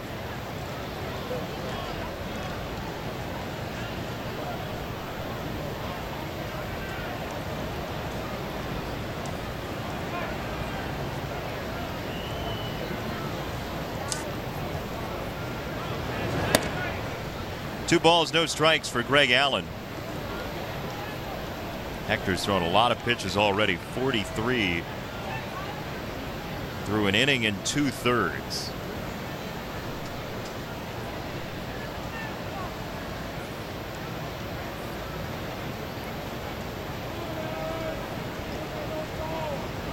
Two balls, no strikes. That's high for ball 3.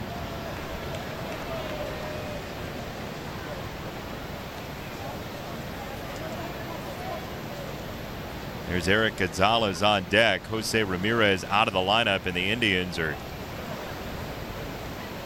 with him stealing a day off, in good shape today. If you can win games when Ramirez gets his 24 hours of rest, you're really living life right. So far, they don't seem to need him at all. Now that Carrasco has settled down, all appears to be right as you look at one of the league's best, Jose Ramirez. Very well could be an MVP candidate. Mike Trout gets hurt again, you'd imagine, number one by slight injury, and number two by his team not being prominent in people's minds. And depending on how they finish, you wonder if Lindor would split some of the vote with him.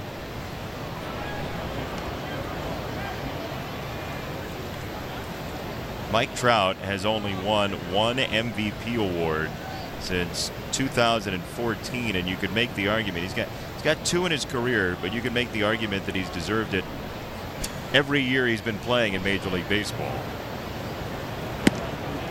That's called strike three. Allen takes a good one. Jose Ramirez, last 3 years, take a look at how his numbers have grown.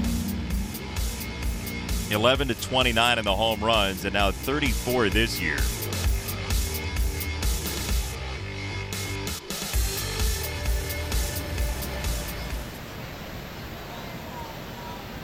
But Mike Trout has finished either first or second in the MVP voting 5 times every year between 12 and 16. And then last year, even in 114 games, he finished 4th. Down year for him. Yeah, even when he's hurt, he's one of the best players in baseball. Been really an amazing run for him.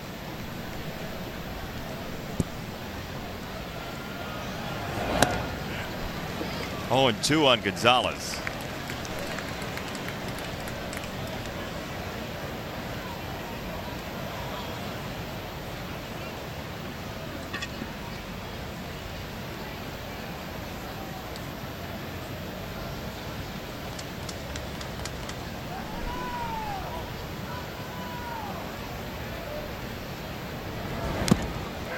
That's into the glove for strike 3. Hector gets all 3 outs on strikeouts and maroons 2.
So far, he's Steve Stone. I'm Jason Benetti. Hawk Harrelson is under the weather today. Game number 3 of this series, and the Indians trying to win 2 in a row against the Sox after that dramatic victory on Friday night on the Daniel Polka home run.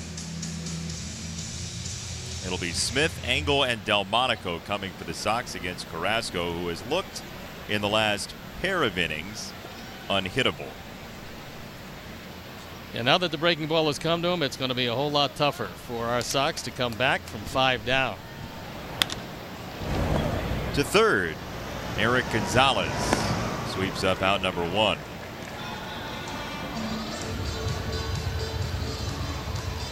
Hey, look, the White Sox Twitter account says it's time for football season. A little football going on before the game this series. And Tim Anderson, a huge Tide fan. SEC fans everywhere in this clubhouse. See that Cespedes Family Barbecue liked that tweet. They like everything. They do. They click on everything. Jake and Jordan, all they do is click on stuff. Here's ball 1 to Adam Engel. Adam 1 for 1 as he sprayed a single to left on the first pitch he saw in the second inning.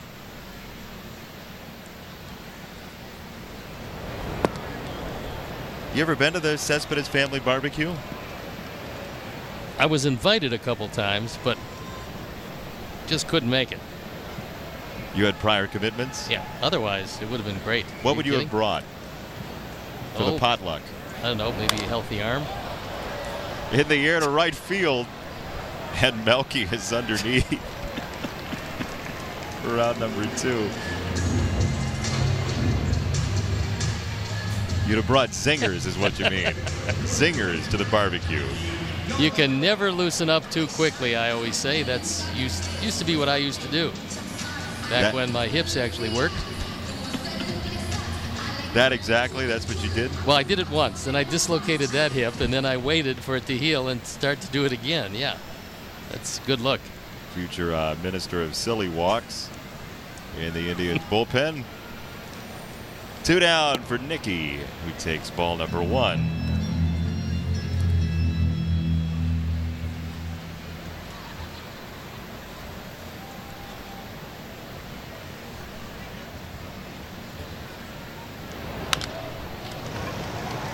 Right side.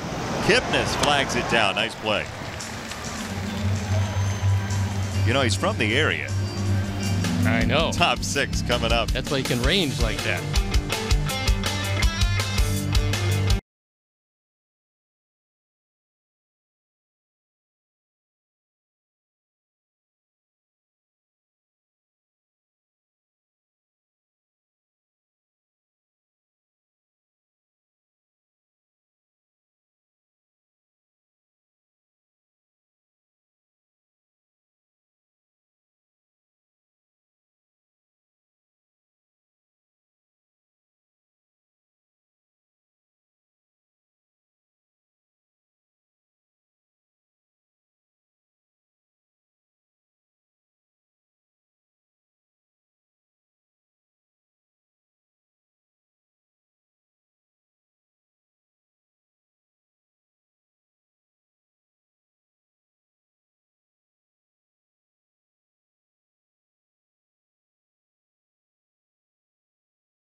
Francisco Lindor is 0 for 2 in this game. He struck out twice. He's walked once. And you might be thinking, well, how are the Indians leading then 6-1? He's such a key player to them. You would imagine if they're going to rally, then he would be a major part of it. The Indians now 20 times have scored 6 or more runs, and Lindor has not been involved with a hit, a run, or an RBI. So 20 times, they've only lost 3 of those games. when he goes quiet, everybody else seems to pick him up. That's out number 1. Well, that's certainly a good team trait to have. If one of your major stars is not getting it done, but everybody else picks him up, you should be in pretty good shape. And between both Lindor and Ramirez, you got 2 guys that are having just enchanted years, both capable of carrying a ball club. But you don't have to do it all that often, because not only do you have them, but you got Michael Brantley, who's going to be a free agent. He's been hitting at or near 300 all year long. So this is a team with a whole lot of talent, but they live or die on their starting rotation.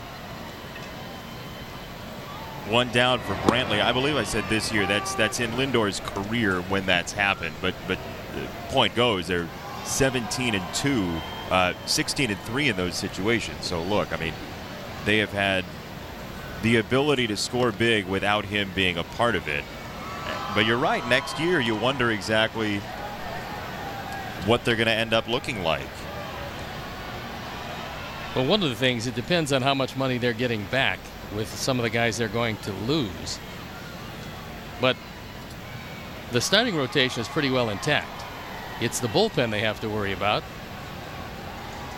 They got Andrew Miller and Cody Allen both being free agents. That's a lot to deal with when your top setup man and your closer both can walk out the door. Now, there's no way to know if they will or not. They just have that opportunity.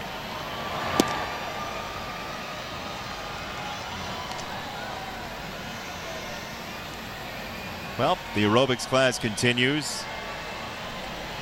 Indians staying fit, staying healthy. Good to see. That's just off the plate, 3-2. They have rubber bands like that when you were pitching? Well, they had them. They just didn't work them like that. Oh, somebody agrees with the rest of the fandom who doesn't like the wave. Finally, somebody's expressed what all of us are thinking. You're sitting at home saying that is not a commercial for the wave. It's okay. It's just people doing synchronized ridiculousness. That was not a happy fan. Nope. Nope. No waves. That's the next sign. I mean, have a wave with an X through it. No waves. Circle and a line? Yes. I know people get cranky about the wave, but they don't think that it's the right thing to do at a baseball game, and whatever the argument against it is, but that is that's the extreme. Aw.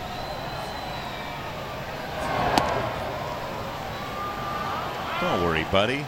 It's just nonsense.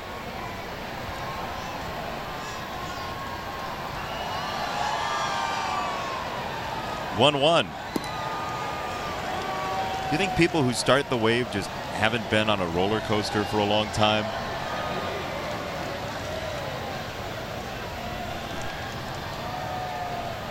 I don't know. I have a hard time with the rationale. For the wave? Yeah. Somebody should write a book about people who've started the wave and see if we can come up with a trait that runs through all of them. Restless leg syndrome. That plunks Kipnis. I think he might have gotten the bat, actually. Oh, it is a foul ball, so Kipnis has the bat get hit. Let's take a look. He gets lucky. Yep. He gets lucky. That could have been a broken hand.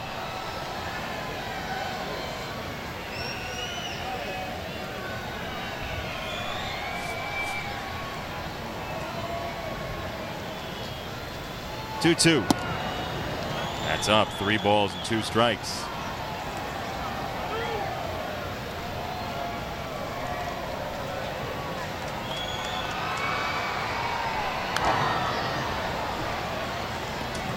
Jeffrey Clark, one of our listeners, is using the hashtag DFA the wave. Take it off the 40 man.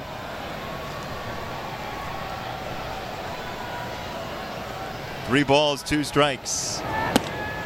That's up high, ball 4. Here's my argument against the wave, if I was making one. And I can't say I've never participated, because I have. But my argument against the wave is just a sheer economist's argument. It's opportunity cost, meaning what you give up for doing the wave. You give up so much. You give up your individuality. You give up what else you could be doing instead of standing up when somebody else tells you to. I mean, what would that be exactly? Watching the game? Oh. Eating a root beer float? Now that's a worthwhile endeavor. Yeah.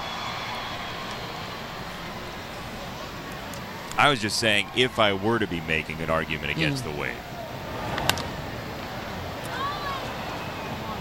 Anderson underneath.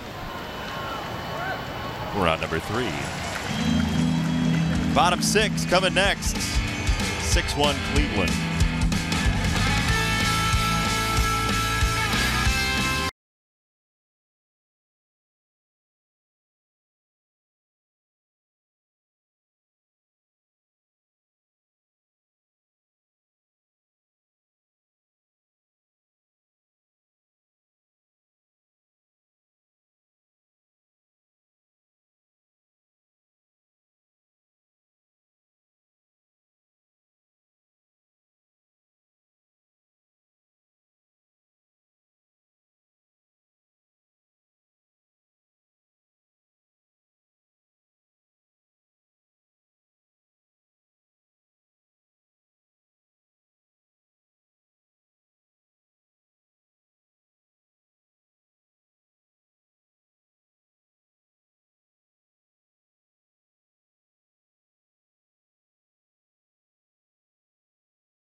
Wintrust Community Bank. Go to wintrust.com/White Sox to learn more.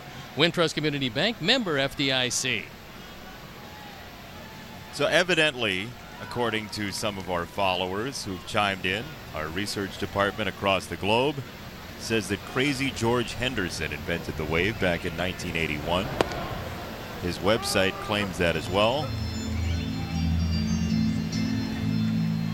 He's a professional cheerleader who started the wave. Oh, terrific. Yeah, that's a vocation that has turned into a very lucrative thing for him. I laugh because he's done very well for himself. He's got his own website, visits TV programs. Crazy George did it at a baseball game between the A's and the Yankees in 1981. It's amazing what you can find out in that little box. There's strike 3. Carrasco's been lethal today. And 1 gone. Let's go inside the little box that's Steve's mind. It's brought to you by Volkswagen, your local VW dealer, or VWdealer.com. As a young pitcher, you were repeatedly fined by the Giants Kangaroo Court. Who was the Chief Justice? Well, we did talk about that a little bit ago. So I could get it intentionally wrong by saying Fran Healy or Tito Fuentes, but I won't. Louis Brandeis? Close. It was Big Mac. Scalia? Willie McCovey. So, Kangaroo Court, you got fined for whatever. A frivolous laundry. Assorted things. Whatever they could, well, actually, whatever they could tack on you. Ball just hit one of our cameras, I think. It did. Somebody's camera down there.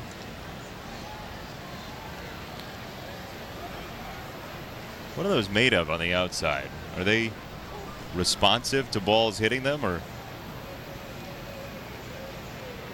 I don't know what that means exactly, but yeah. We got to take a pay cut. I mean, like, is there a dent that's going to show up or something like that, or do they just withstand them and it's not a problem? Both. The dent shows up and they can withstand them without a problem. There is the dent. There's your answer. But it's a Super 72, so. Yeah, it's not like a regular one. Regular one would just crumble. DG Super 72.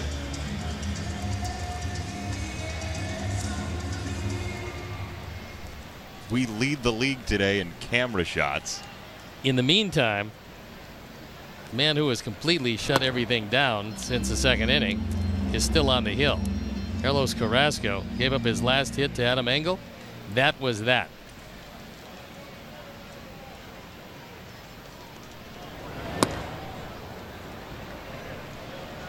Ball and a strike on Palka. Here's your answer, which Steve has already guessed correctly. It's Willie McCovey. There he is, outside of his robe and his powdered wig. Very nice man. Very good player. What'd you think of him as a member of the judicial fraternity? Great jurist. Really? Yes. One of the greatest jurists. Unbelievable jurist. Should have gotten a kangaroo court attorney. That's a strike, 2-2.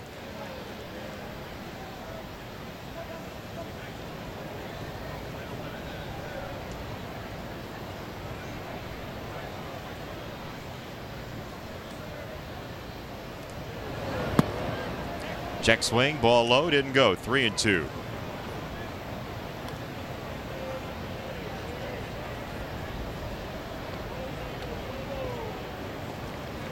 "12 in a row retired by Carrasco."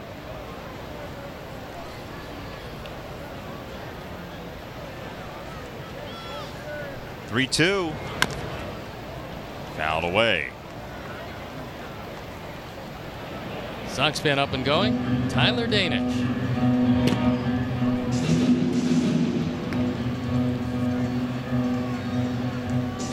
Hot dog and Danish isn't exactly hot dog and fry, but no. But he's there right in front of the Vienna beef sign. What do you want as your side with your hot dog? Pizza puff, French fries, onion rings? Nope, I'll have a Danish. See your Sox take on AL All-Stars Mookie Betts and Mike Trout at Guaranteed Rate Field with the All-Star Mini Plan. Any 3 games, excluding the Cup Series, get $10 in added value per game, each game, to spend throughout the park. Plans start as low as $79. Get your tickets right now at whitesox.com/all-star plan today. Daniel gets a piece.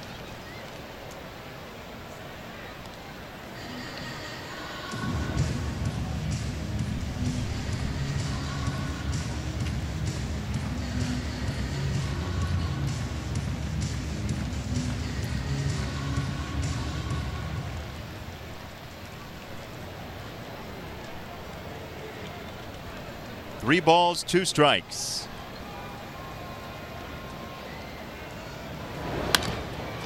On the ground, they had him shifted perfectly. Kipnis throws out Palka on the stretch by Alonso.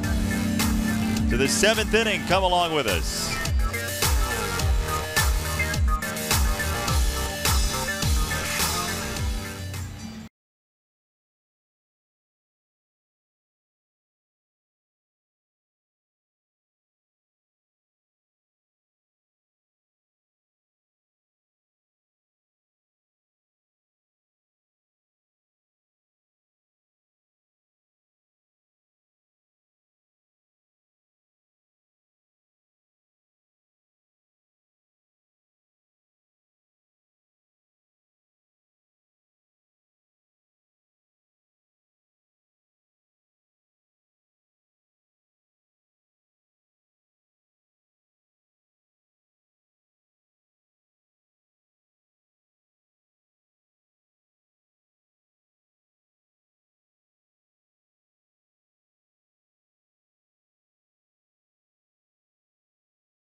to serve.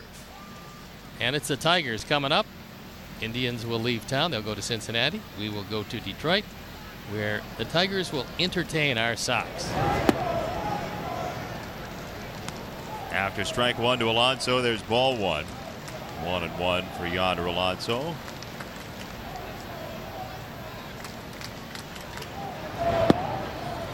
Now 1-2. Yonder 2 for 3 in the game after going 6 for his last 48.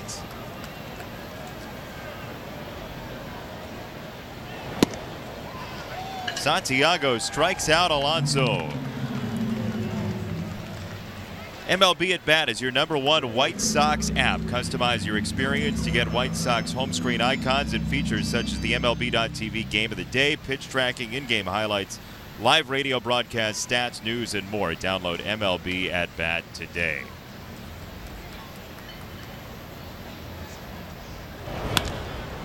This is a hit. How many bases is the question? Melky Cabrera wants it to be 3, and he gets what he wants in this case. Love to see how that one is scored.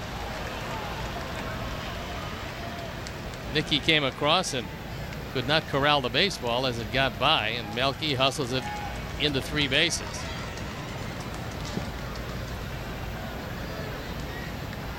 That's going to be it for Hector Santiago. He's going to leave as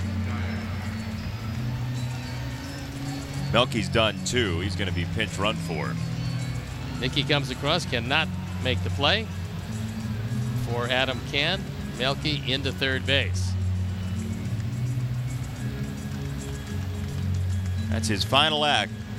Splayed out over 3rd base. Brandon Guyer pinch runs for Melky Cabrera, and we'll have a new Sox pitcher for you when we come back.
Third base. 1 out here in the 7th inning. There you look at the numbers. On for the 7th time. He's 1-0. ERA just over 5. Infield is going to play in at all 4 positions.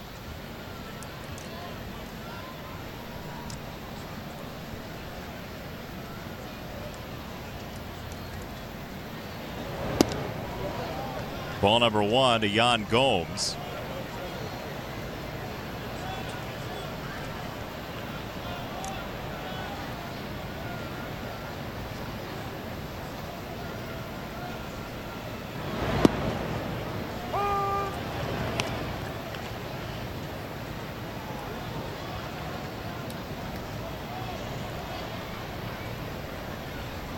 So Hector Santiago finishes this game 3 2/3. 3 hits, 2 walks, 5 strikeouts.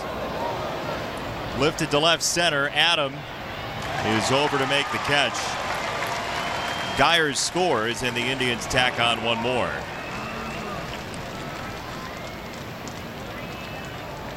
going to be the only run that Santiago will have given up today.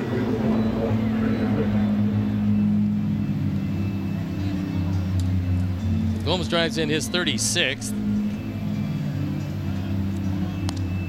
and his first run of the day.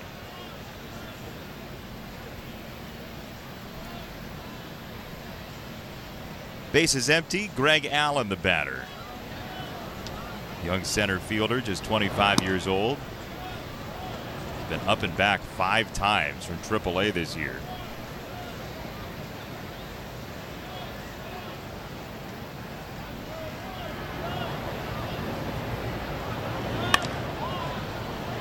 Fly to right. Avi. Out number 3. So bottom 7 coming up as we will stay here and take a listen in to God Bless America on a Sunday afternoon.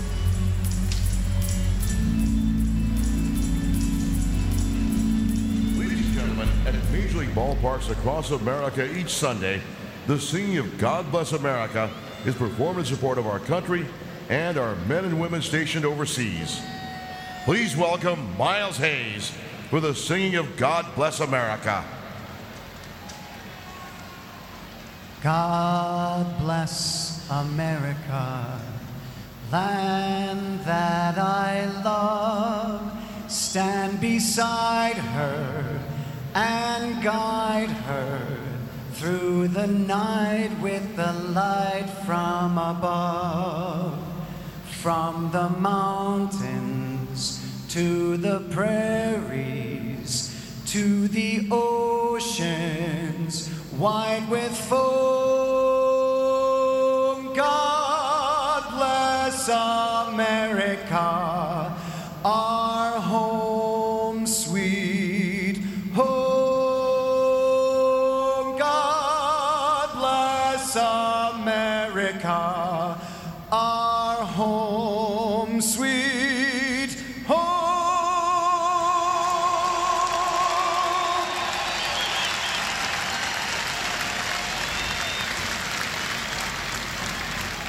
What's up, man?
Cedeno.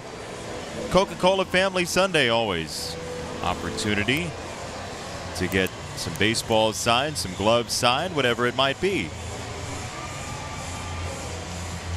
And southpaw on hand also, and you can't beat that.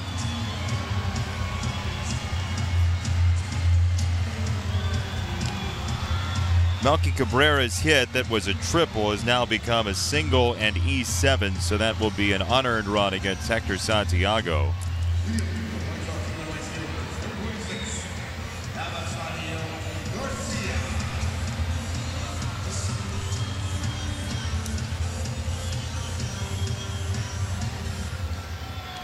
It'll be Avi to lead it off in the bottom of the 7th.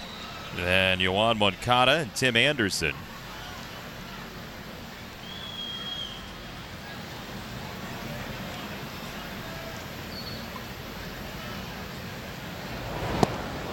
There's strike one.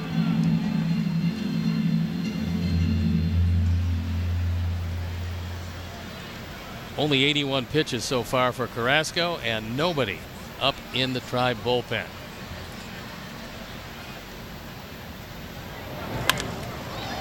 To left field toward the line, and that is a foul ball.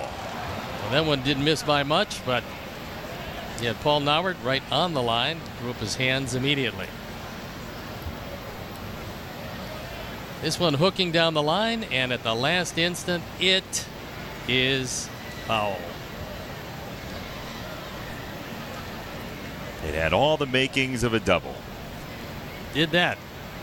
Would have been the first since Engel's single in the second inning.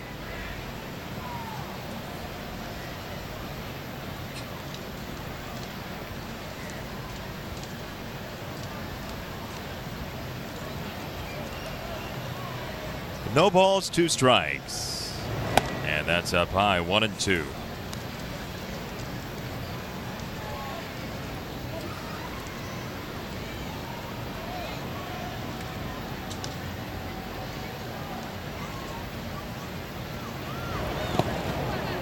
Struck him out. 9th strikeout for Carrasco, who's got 20 of them against the Sox this year. The Xfinity Kids Zone is accessible from all levels of guaranteed rate field. The space features batting and pitching cages, base running areas, and skill instruction from Chicago White Sox Training Academy coaches. Check out the latest Xfinity technology, including the X1 platform. X1 by Xfinity. It'll change the way you experience TV.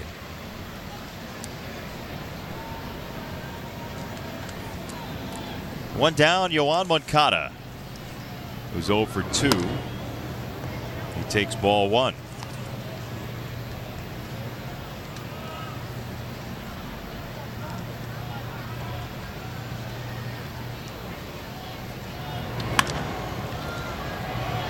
Floated to shortstop. Lindor for round number 2. So Carrasco last gave up a base runner with 2 out in the second inning. That was the Engel single we've talked about. And then it was literally forget about it. 15 straight. 15 straight, of which very few have been hit hard enough to even consider it might have been a base hit.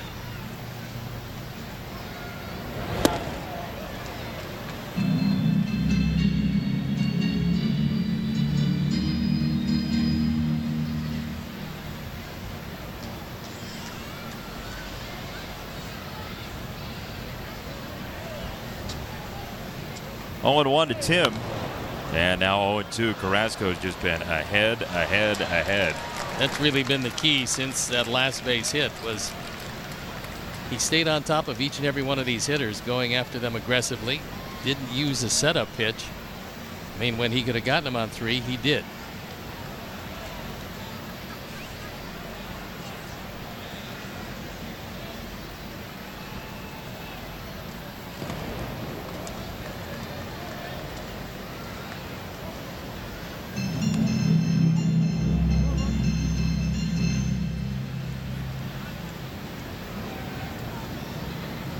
Six and 2/3, 3 hits. Carrasco back on June 11th was pretty much equal to that the first time the Sox saw him this year. That was 7 innings, 2 hits, a walk, and 11 strikeouts. Lob to right center. Allen on the run, and he's going to go ahead and leave it to Brandon Guyer for round number 3. We'll go to the 8th. Cleveland up 7-1.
down 6 to a Cleveland team that looks rather assured of its 3rd consecutive playoff berth under Terry Francona.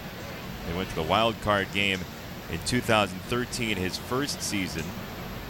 Then 3rd place the next 2 years. Lost in the World Series 2 years ago, and then the division series against the Yankees 3-2 last season. That's fouled off by Gonzalez.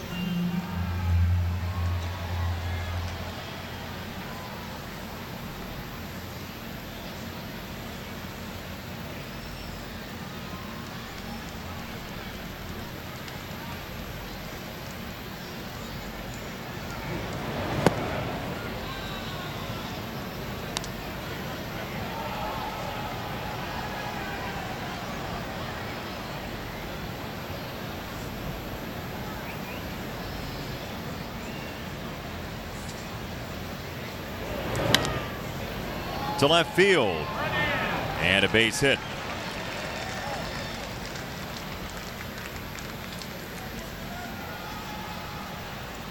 We mentioned earlier this week that Stan Mikita has passed away, the great Chicago Blackhawk, and there's the line of so many 21 jerseys and people at the UC paying their respects to Stan Mikita. A great one lost here in Chicago, and felt across every sport and so many people in this town. Well, good man, a wonderful player. Had just a great career, all-time leading scorer for the Blackhawks. And a beloved character in the city of Chicago.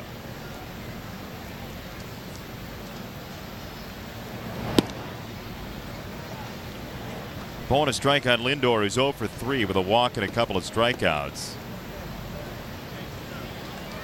One of the true young talents in our game of baseball, Francisco Lindor, who had his 20th stolen base wiped out by replay earlier.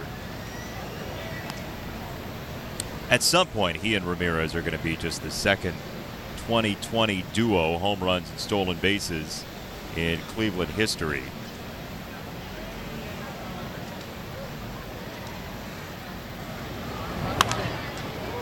I still believe if they want to, and that's going to be the determining factor, if they want to, they can get this year to 30-30 without a great deal of difficulty.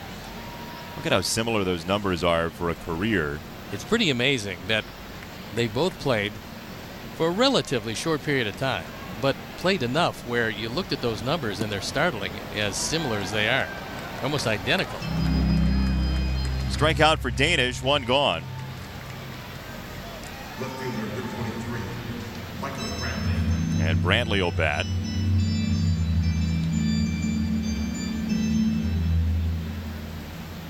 Such a skilled bat handler, Michael Brantley. He's always had just a very pure stroke. Very smooth. Just really good at every aspect of the game.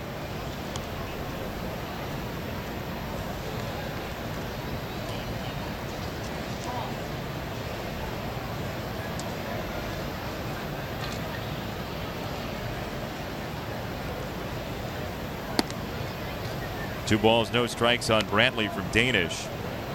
Dylan Covey 2 2/3, Hector Santiago 3 2/3, and then Danish came on to get the final 2 outs in the 7th.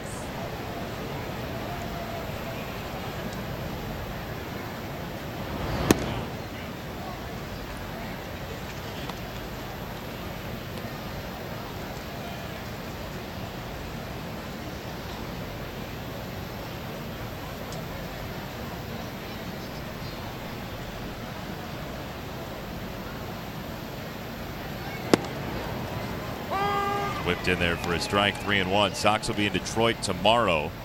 3-game series starts between the Sox and the Tigers. Don't forget, you can join us at 6:10 for that opener. Reynaldo Lopez against Artie Lewicki, your pitching matchup. And Giolito versus Blaine Hardy, and Rodon against Zimmerman in the finale.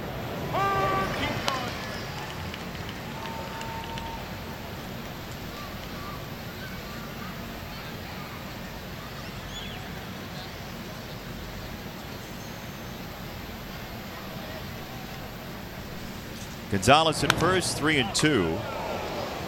Guided foul. Hope everyone's okay over there. That one hit the screen first and then dropped down into the dugout, so I think everybody should be fine.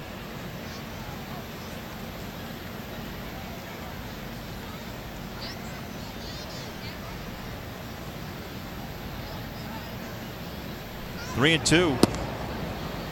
And that's ball four. Brantley takes a walk. 2 on, 1 out.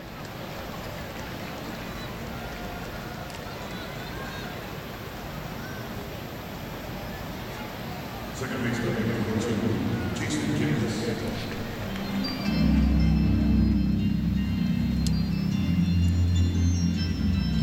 So Kipnis, who hit the ball very hard in the first inning, got an out of it, has gotten revenge to the tune of 2 for 2 since then with a walk. Well, he's continued to do. He's gotten a couple of hits yesterday and a couple more here today. So seems to always hit well in his park. Juan Minaya playing with the world's largest super ball.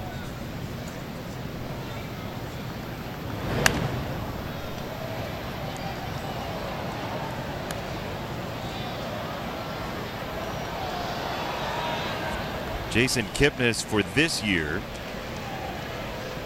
has 3 of his 11 home runs against the Sox.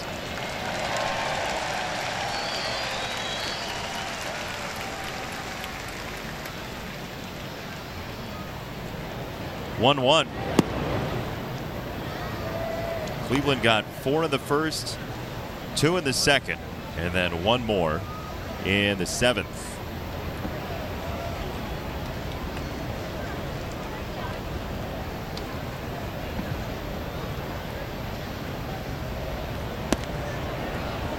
Outside, 3 balls and a strike on Kipnis. Tyler Danish in his 3rd season with the Sox, off and on in the major leagues.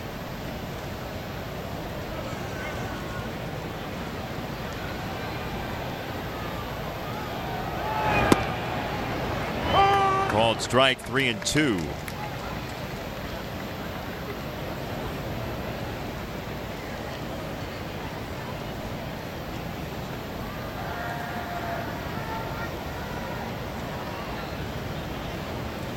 Brantley at first, Gonzalez at second.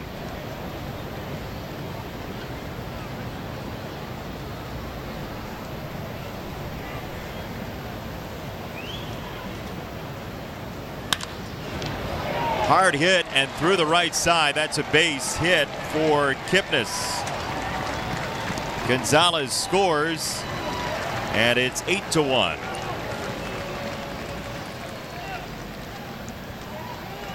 RBI number 47 for Kipnis, who has 3 hits, a walk, 2 driven in. And our IDOT Safe Play, reminding you that safe driving habits really are a matter of life or death. Visit lifeordeathillinois.com. And yet another hit for Jason Kipnis.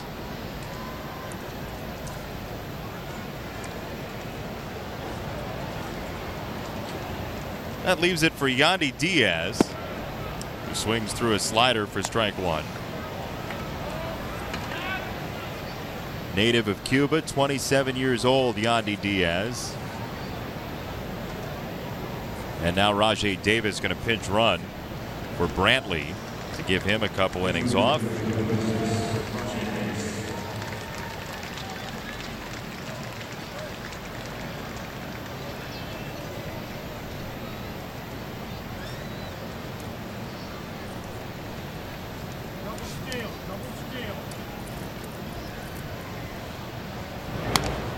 Diaz fouls it back, 0-2. Yandy Diaz, 49 games last year, still without his first major league home run.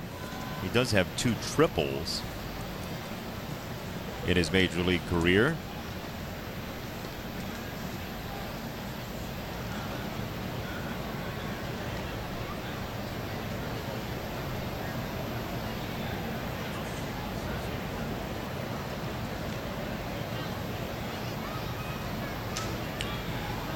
Davis at second, Kipnis at first on 0-2.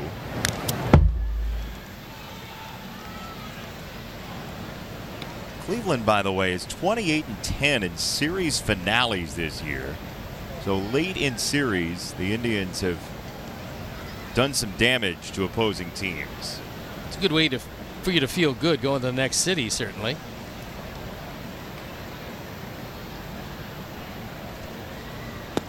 Don't want to overreact to that stat, but it has to say something about their coaching and Terry Francona as a manager, as well as Vieira warms up.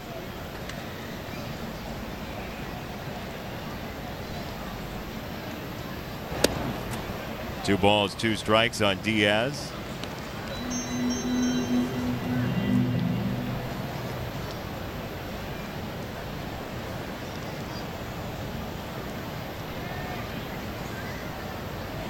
One in on the RBI single from Kipnis. 2-2 flipped foul. Again, strike three has been really tough to get against this Cleveland team. They've Bunch battled. of two-strike counts. Yeah, they've battled today. This has been a tough offense. Pounded out 13 hits to go with their 8 runs. Put this one away early, 6 in the first 2 innings, and that's been it, as Carrasco has gotten just untouchable. That went right off at Kevin.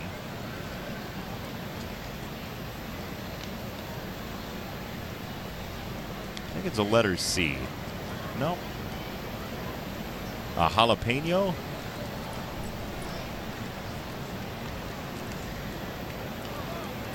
A sword.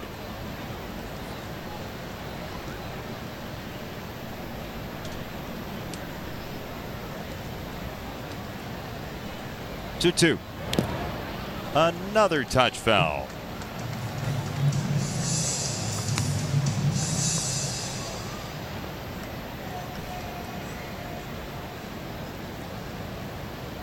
Solidly built Yandy Diaz.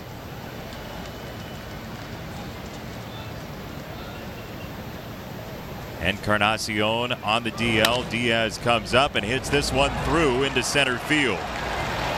Rajay Davis, the pinch runner, scores, and the Indians have another. That's the 3rd hit of the day for Diaz. He's now driven in 4 runs.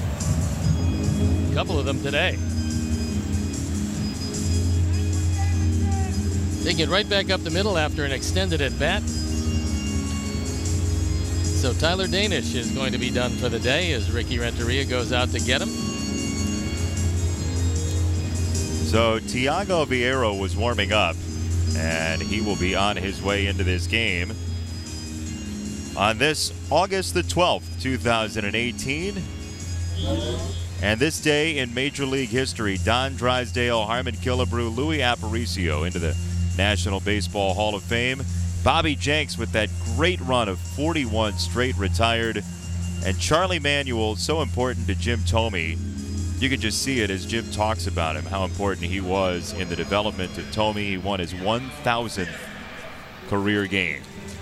I actually saw that record being set, the one that Bobby Jenks tied. That was Jim Barr from the San Francisco Giants, and he was a starting pitcher at the time.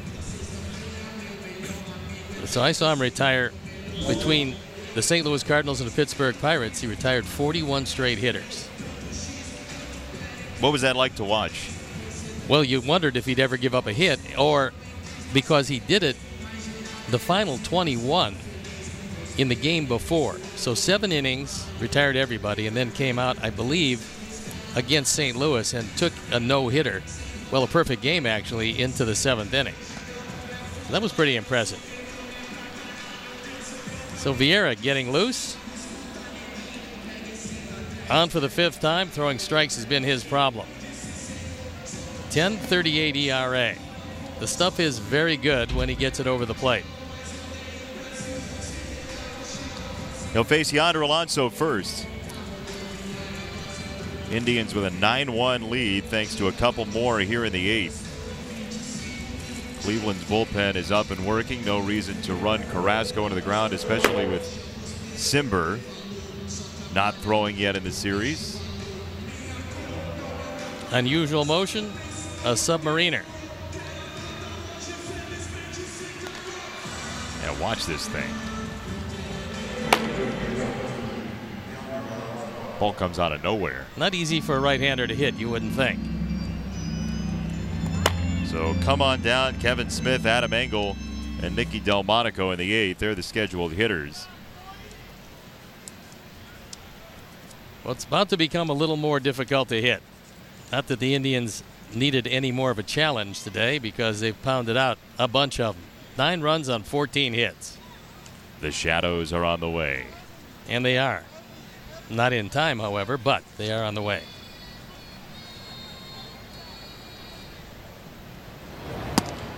In what has to be the first matchup of a Tiago and a Yonder in Major League history. Here we go. If it's not the first, it's one of the first 2 or 3.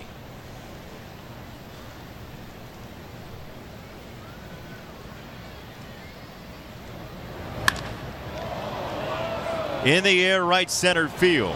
Engel back at the warning track at the wall. Adam leaps. Oh, he did it again! Adam Engel, more highway robbery. 3 in the homestand. Insane! Absolutely astonishing. If you get one of these during the course of a season, it's normally a lot. You get 2. And you've had a banner year. You get 3 in a homestand, and it's miraculous as he goes up as high as he can go once again. Brings it back into the ballpark. That's the 3rd time. Not one of them has been easy. All of them have been perfectly timed. What a play again. Just brilliance in center field. Alonso can't believe it.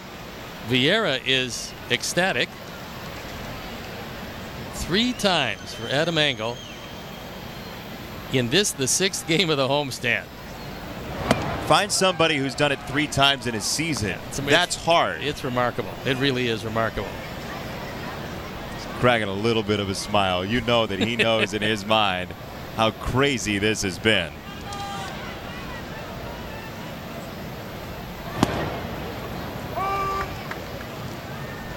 The high-speed replay is powered by Xfinity, and it's Adam Engel again.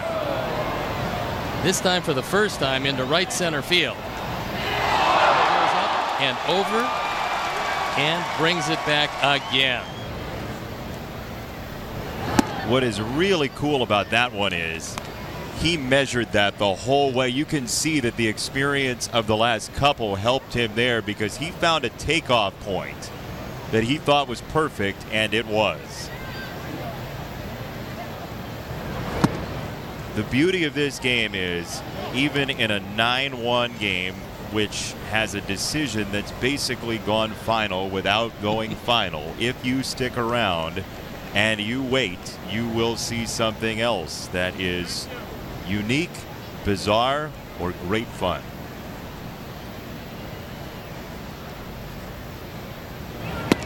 .31 is on the plate for a strike, 3-2. So he goes 83 feet for this thing. Not including the air.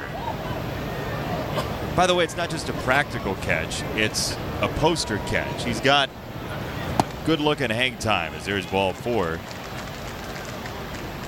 Geyer walks, and the bases are loaded. Again, he had an offer late, very late in the process when he'd already decided to go play baseball at Louisville. He had an offer to be a defensive back at Wisconsin when Brett Bielema was the head coach there. And you can see what he might have done in a jump ball situation in the back of the end zone. There had to be some basketball in his past because he's got some great springs. To shortstop on a flat roll to Tim. Throws out Yan Gomes and retires the side. The Indians get 2, but that is the footnote. The headline is Adam Engel and his beautiful grab. Bottom 8 after this.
timing, top of his jump, hauls it back in again, and the reaction from a very appreciative dugout, as you would expect, but they're getting used to it. Adam Simber coming in the game on for the 50th time. 3.5 ERA, a little below 3.5. Righty. He bowls in strike number 1 to Kevin Smith. Rajay Davis is into left after pinch running. So Davis and Guy are at the corners now with Cabrera and Brantley out. Lindor on the charge, and in one motion he throws out Kevin Smith.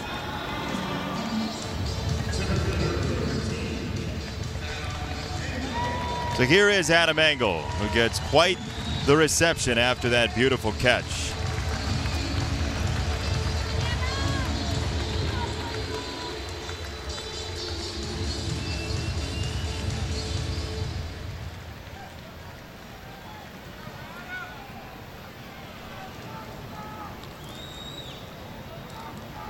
Adam 1 for 2 as he takes ball number 1. A few of these fans who might not have kept up with his homestand might not know that that is the third of these spectacular catches from Adam Engel this week.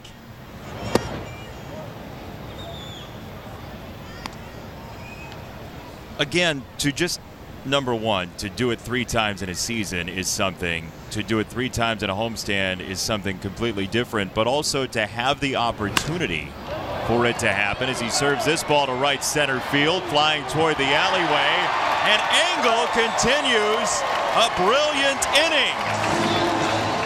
He goes deep with 1 out in the 8th, and nobody's going to take that one away.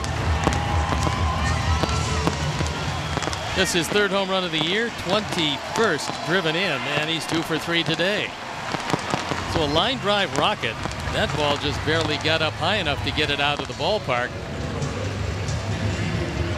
Our Ford drive of the game is a bomb. Visit your local Ford store, buyfordnow.com. With that home run, another generous donation from the Alex Snellius family in loving memory of Ursula. And against Adam Simber this year, that's 136 at-bats. As you see the more aerodynamic Adam Engel, he's decided to get rid of some of the old hair. 136 at-bats for right-handers. He's allowed now 2 right-handed home runs, and Adam Engel has 1 of them. Adam on Adam crime.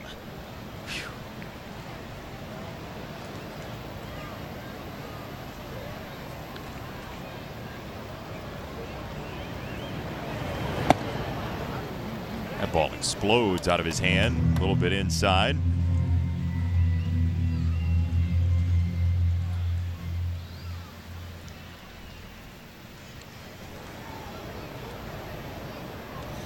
One and 2 for Nicky.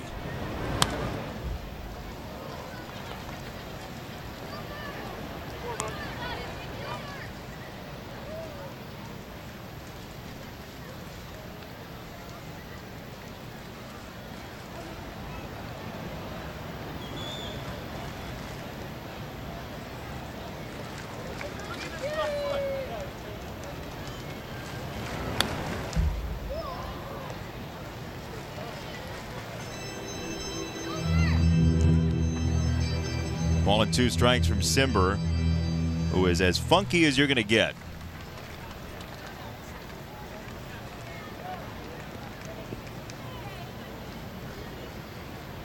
The left foot is pointed straight back at the right foot when he comes back to make his delivery. Strike 3, 2 gone. Looks physically impossible.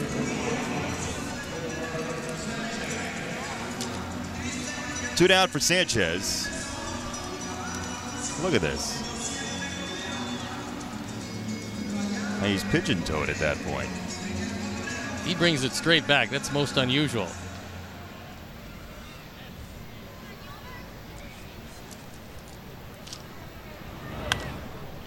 Yolmer hacks it foul, strike 1.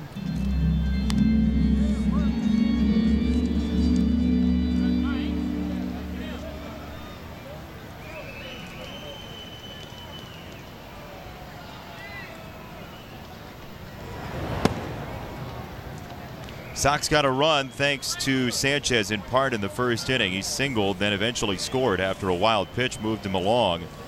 And the Abreu bouncing ball that was the fielder's choice.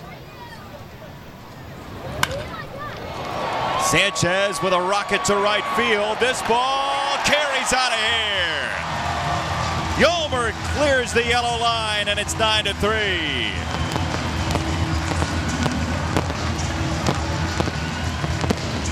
Yolmer with his second hit of the game, his 7th home run, 44th driven in.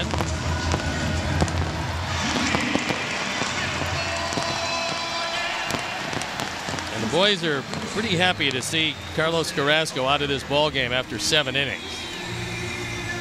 Second home run of the inning. It's a fastball. It's right down the middle. And Yolmer takes it way back.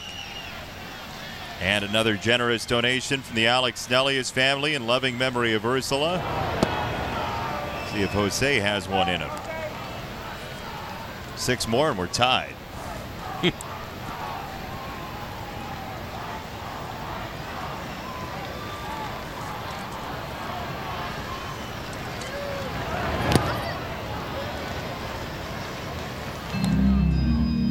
Jose Abreu trying to follow Yolmer's act.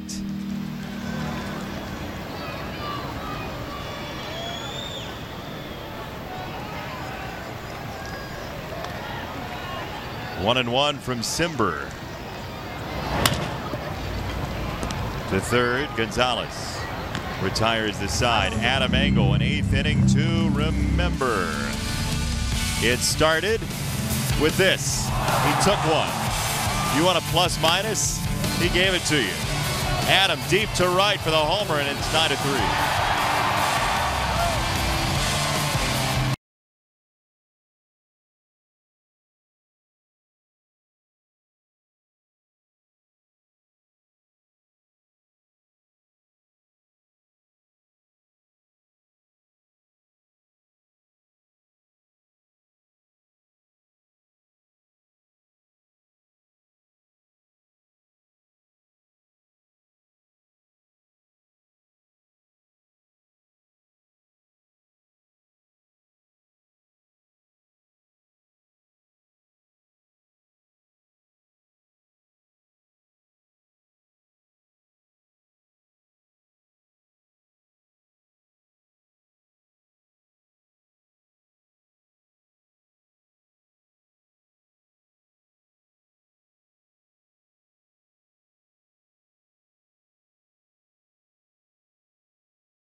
First pitch, a strike to Greg Allen, the switch hitter, leading off the 9th for these Cleveland Indians. And Thiago Vieira gets strike number 2 quickly. So Allen, who's 1 for 3 in the game with a run scored and a walk. He's also struck out and flied out to right. Thiago trying to close up shop for the bullpen. This one up the middle. Tim is there. Couple of really nice plays by the Sox middle infield in this game, and Anderson sneaks one away from Allen. One gone. We've talked about the backhand side. This is a forehand dive for Tim, very quickly to his feet, and he had to be because he only got Allen by about half a step. So 1 out for the utility man, Eric Gonzalez, who goes after the first pitch. and presses Moncada into action for out number 2.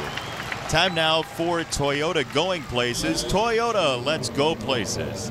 Matt Carpenter last 29 games. He is the major league leader in home runs with 16 over that span, a .340 average for a Cardinals team that, if you look at the numbers between the current regime with Schilt as the manager and the prior regime with Mike Matheny, there is a major jump for St. Louis, which is trying to become a possible authority in the NL Central late in this season. They're 5.5 back entering play today. But Carpenter there is a reason to believe in further advanced statistics. In May, when we were in St. Louis and Carpenter was really struggling, he was down near the 200 mark and just not putting up your typical stats, he went to some folks in the St. Louis front office and he said, look, what can I do differently? They said, please don't do anything differently. You are the unluckiest hitter in baseball right now by our numbers, and it's played out. Lindor thought he made contact. Maybe. He didn't, for sure. Bottom 9 coming up. Sox have Polka, Garcia, and Moncada on the way.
This year has a .493 ERA, batting average against .262, but a whip of only .114, so not many base runners against him here in 2018 compared to what it could be.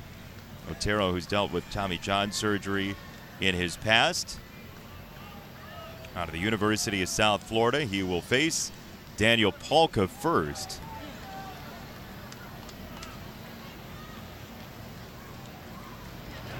Otero from a very athletic family. His younger brother Ryan was a pitcher for the Miami Hurricanes. His older sister Christina was a member of the crew at Princeton. She rode there. Otero, a transfer, Duke to USF. A couple of ACC guys getting together. Daniel Polka from Georgia Tech. That program that provided Mark Teixeira, among others. Hit one right there. But where are you? Oh, he can do that. He's done that for a win recently. A little bit high, 2-2 on Polka.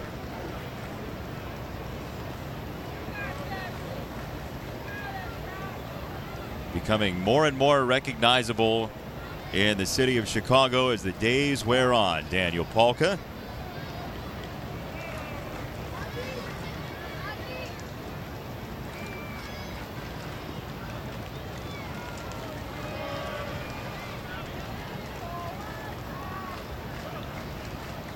2-2. That's strike 3. 1 gone in this 9th inning. Time now for a random White Sox leaderboard, and today the shuffler ends up on the most wins by an Ohio-born pitcher. Dot is number 1, then Nick Altrock. 1 and 2, Steve Stone is on the list at 33. Number 5, Rich Dotson, though, is number 1, not only because he had 97 wins, but he also wore the jerseys that the Sox are wearing today as Avi gets hit. So 1 out plunking. Don't want to see this late in a ball game. Seems as though Avi's okay. Not a whole lot of bone where he got hit. And Otero will have to revamp his approach. Sox will be in Detroit coming up tomorrow. That's Artie Lewicki on the mound for the Tigers. He'll face Reynaldo Lopez as Detroit got a win against Minnesota earlier, 4-2. Shane Green with the save, 1 inning and a couple of strikeouts, and it's Ryan Lamar pinch running for Avi to get him a couple of moments on the bench after being hit. Lamar on the roster with a hamstring injury to Leori Garcia.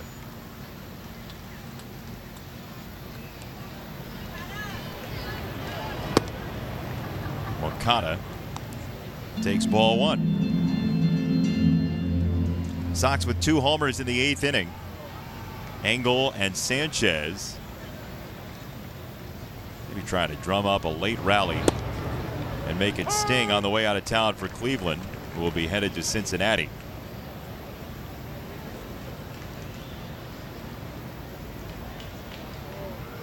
Even in a possible loss, a beautiful day at the ballpark.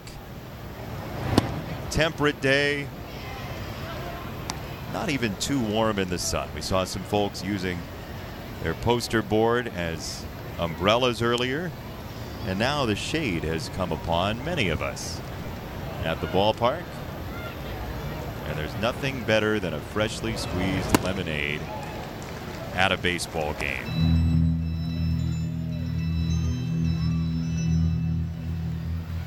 There are the shadows making life a little less visible for the Sox hitters. 2-2. That's off the plate. Now 3-2 to Moncada.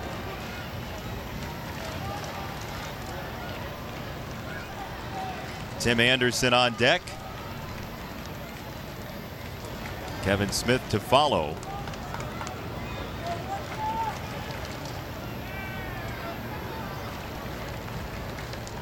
Three balls, 2 strikes. That ball's hit well over second base into right field. Moncada's first hit of the afternoon, 2 on with 1 out.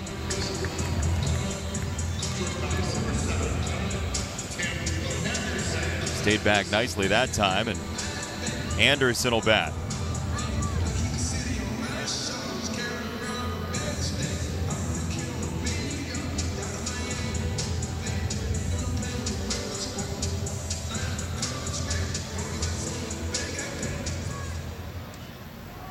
Sox got 1 run off of Carlos Carrasco, who was brilliant in this game. 7 innings, 1 run. Tim, a laser over third. That's a base hit. Lamar waved around. Throw to the dish is not in time. 9-4. Runners at second and third. Still just 1 out.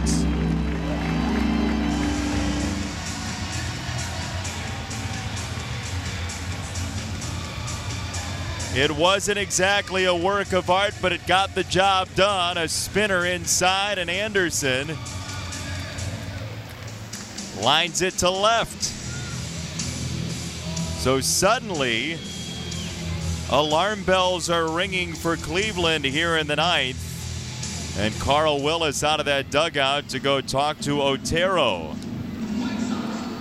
Carrasco was unhittable for a good chunk of this game. The Sox went from 2 outs in the 2nd inning to the 8th without a base runner. And so Simber comes in, and he doesn't have exactly what Carrasco did. Otero doesn't either. And the folks who've stayed are ramping up the excitement. Let's go, go, go White Sox.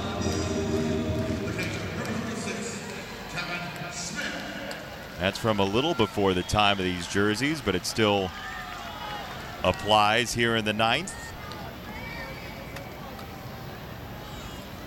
Kevin Smith, 2 on, 1 out. And ball number 1 from Otero.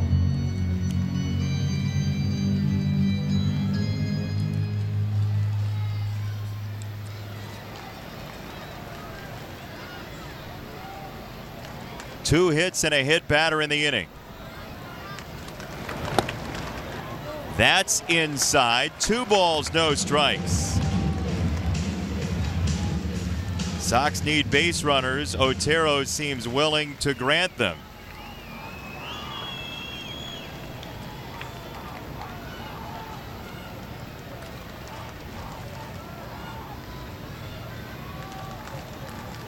Two and 0. Kevin breaks his bat and sends it back to the mound. It is foul off his body. And the count 2-1. Otero throws stuff with such heavy sink. And you can imagine he's looking for a ground ball to get any kind of out here. 68% sinker this year, then 15% four-seam fastball, so the changeup and slider are just a rumor for him. Count 2-1, and that sails high. 3 balls and a strike.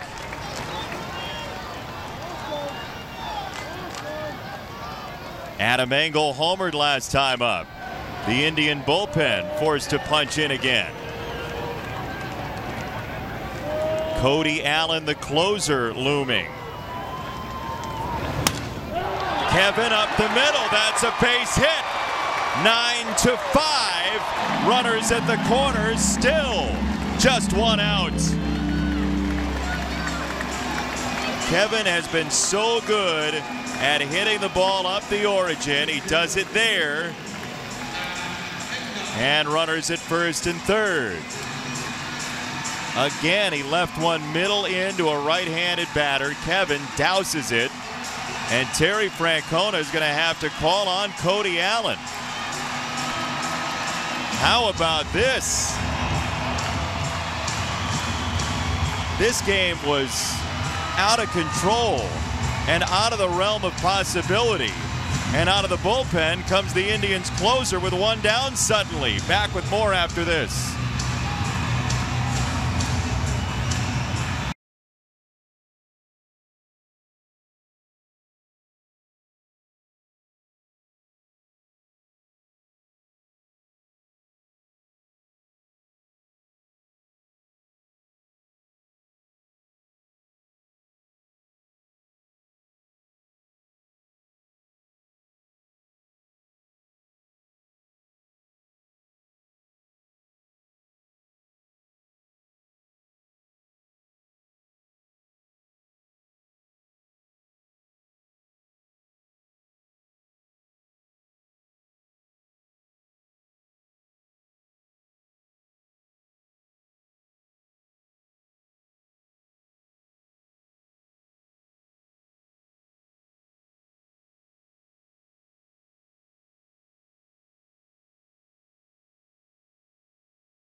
Allen, the closer, is in for the Indians after Dan Otero went just a third of an inning, and Allen has been gettable this year. He's blown 3 saves.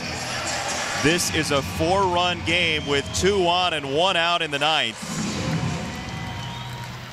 3 hits and a hit batter from Otero.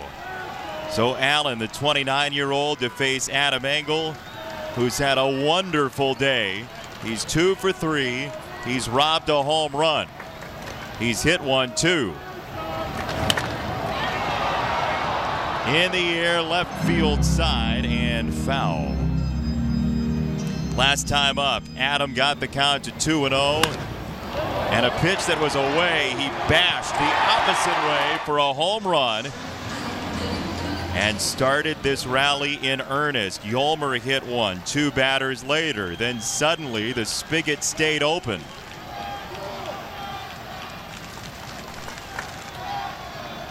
Oh and 1. Adam pops it foul, and it's 0-2. Cody Allen mostly throws fastballs. 39% curveball. He is a bona fide 2-pitch pitcher. Sacrifice fly probability there. That's the line you'd want to hit it to at least get yourself a run, but got to have base runners. Sox are trailing by 4 here in the 9th. 0-2 from Allen. It's a fastball away. Cody Allen went to college at High Point University in North Carolina, which sits in a town that is the furniture capital of the United States. His 1-2 for Engel out of Louisville. Breaking ball, sky to left center field.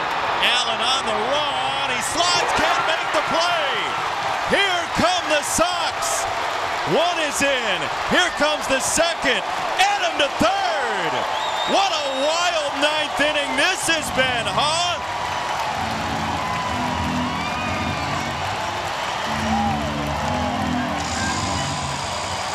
It's a 2-run triple.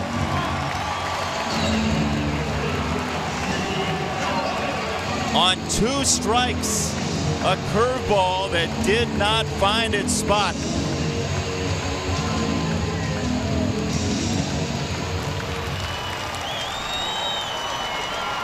The Sox are shooting the Indians bullpen to ribbons. Delmonico still just 1 out.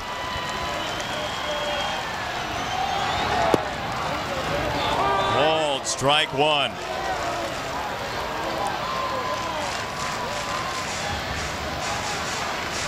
Nicky 0 for 4. He had no luck against Carrasco. He struck out against Simber. Tying run at the plate, folks. 0-2. Nicky's going to have to fight back, as he's been 0-2 for the majority of his trips to the plate today. Jose Abreu follows Sanchez after Delmonico. 0-2. Curveball that stayed over the plate, and it's foul. That was available to be punched, as Juan Minaya suddenly is getting loose, tuning up in the Sox bullpen. Indians fans shocked. 0-2. Allen has it fouled away again. 5 straight have reached for the Sox here in the 9th.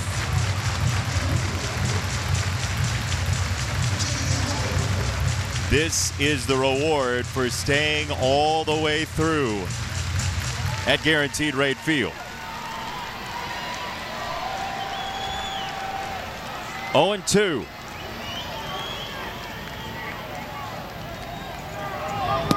He struck him out. 2 gone. Sanchez will bat.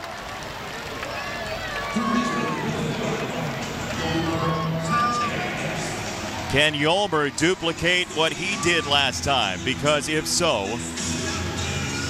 it'll tie the game. Nicky couldn't handle the fastball. It was too close to take.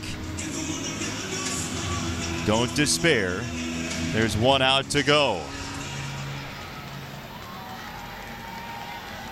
Abreu on deck. Cody Allen to Yolmer Sanchez. That breaks inside, ball 1.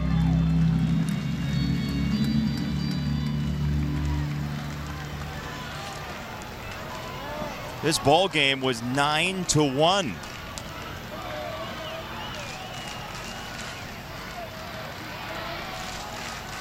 The 1-0. That's down low, 2-0 with Abreu looming. Terry Francona trying to keep his mind off this and stay hydrated.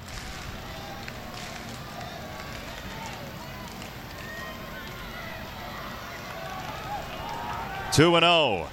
Cody Allen, Yolmer Sanchez. That's a called strike. Very close. He got the signal from Tom Woodring. Still a chance.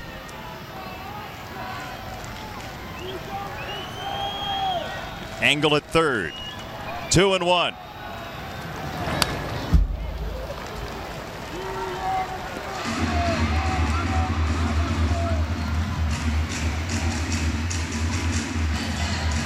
Cody Allen, the closer,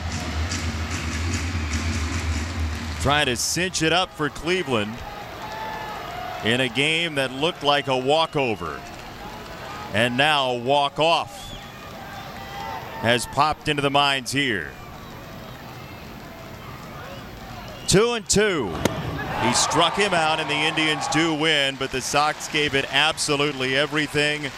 9-7 your final score.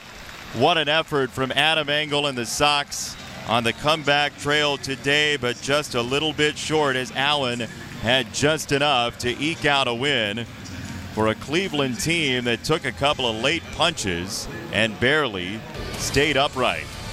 We'll wrap it up after this.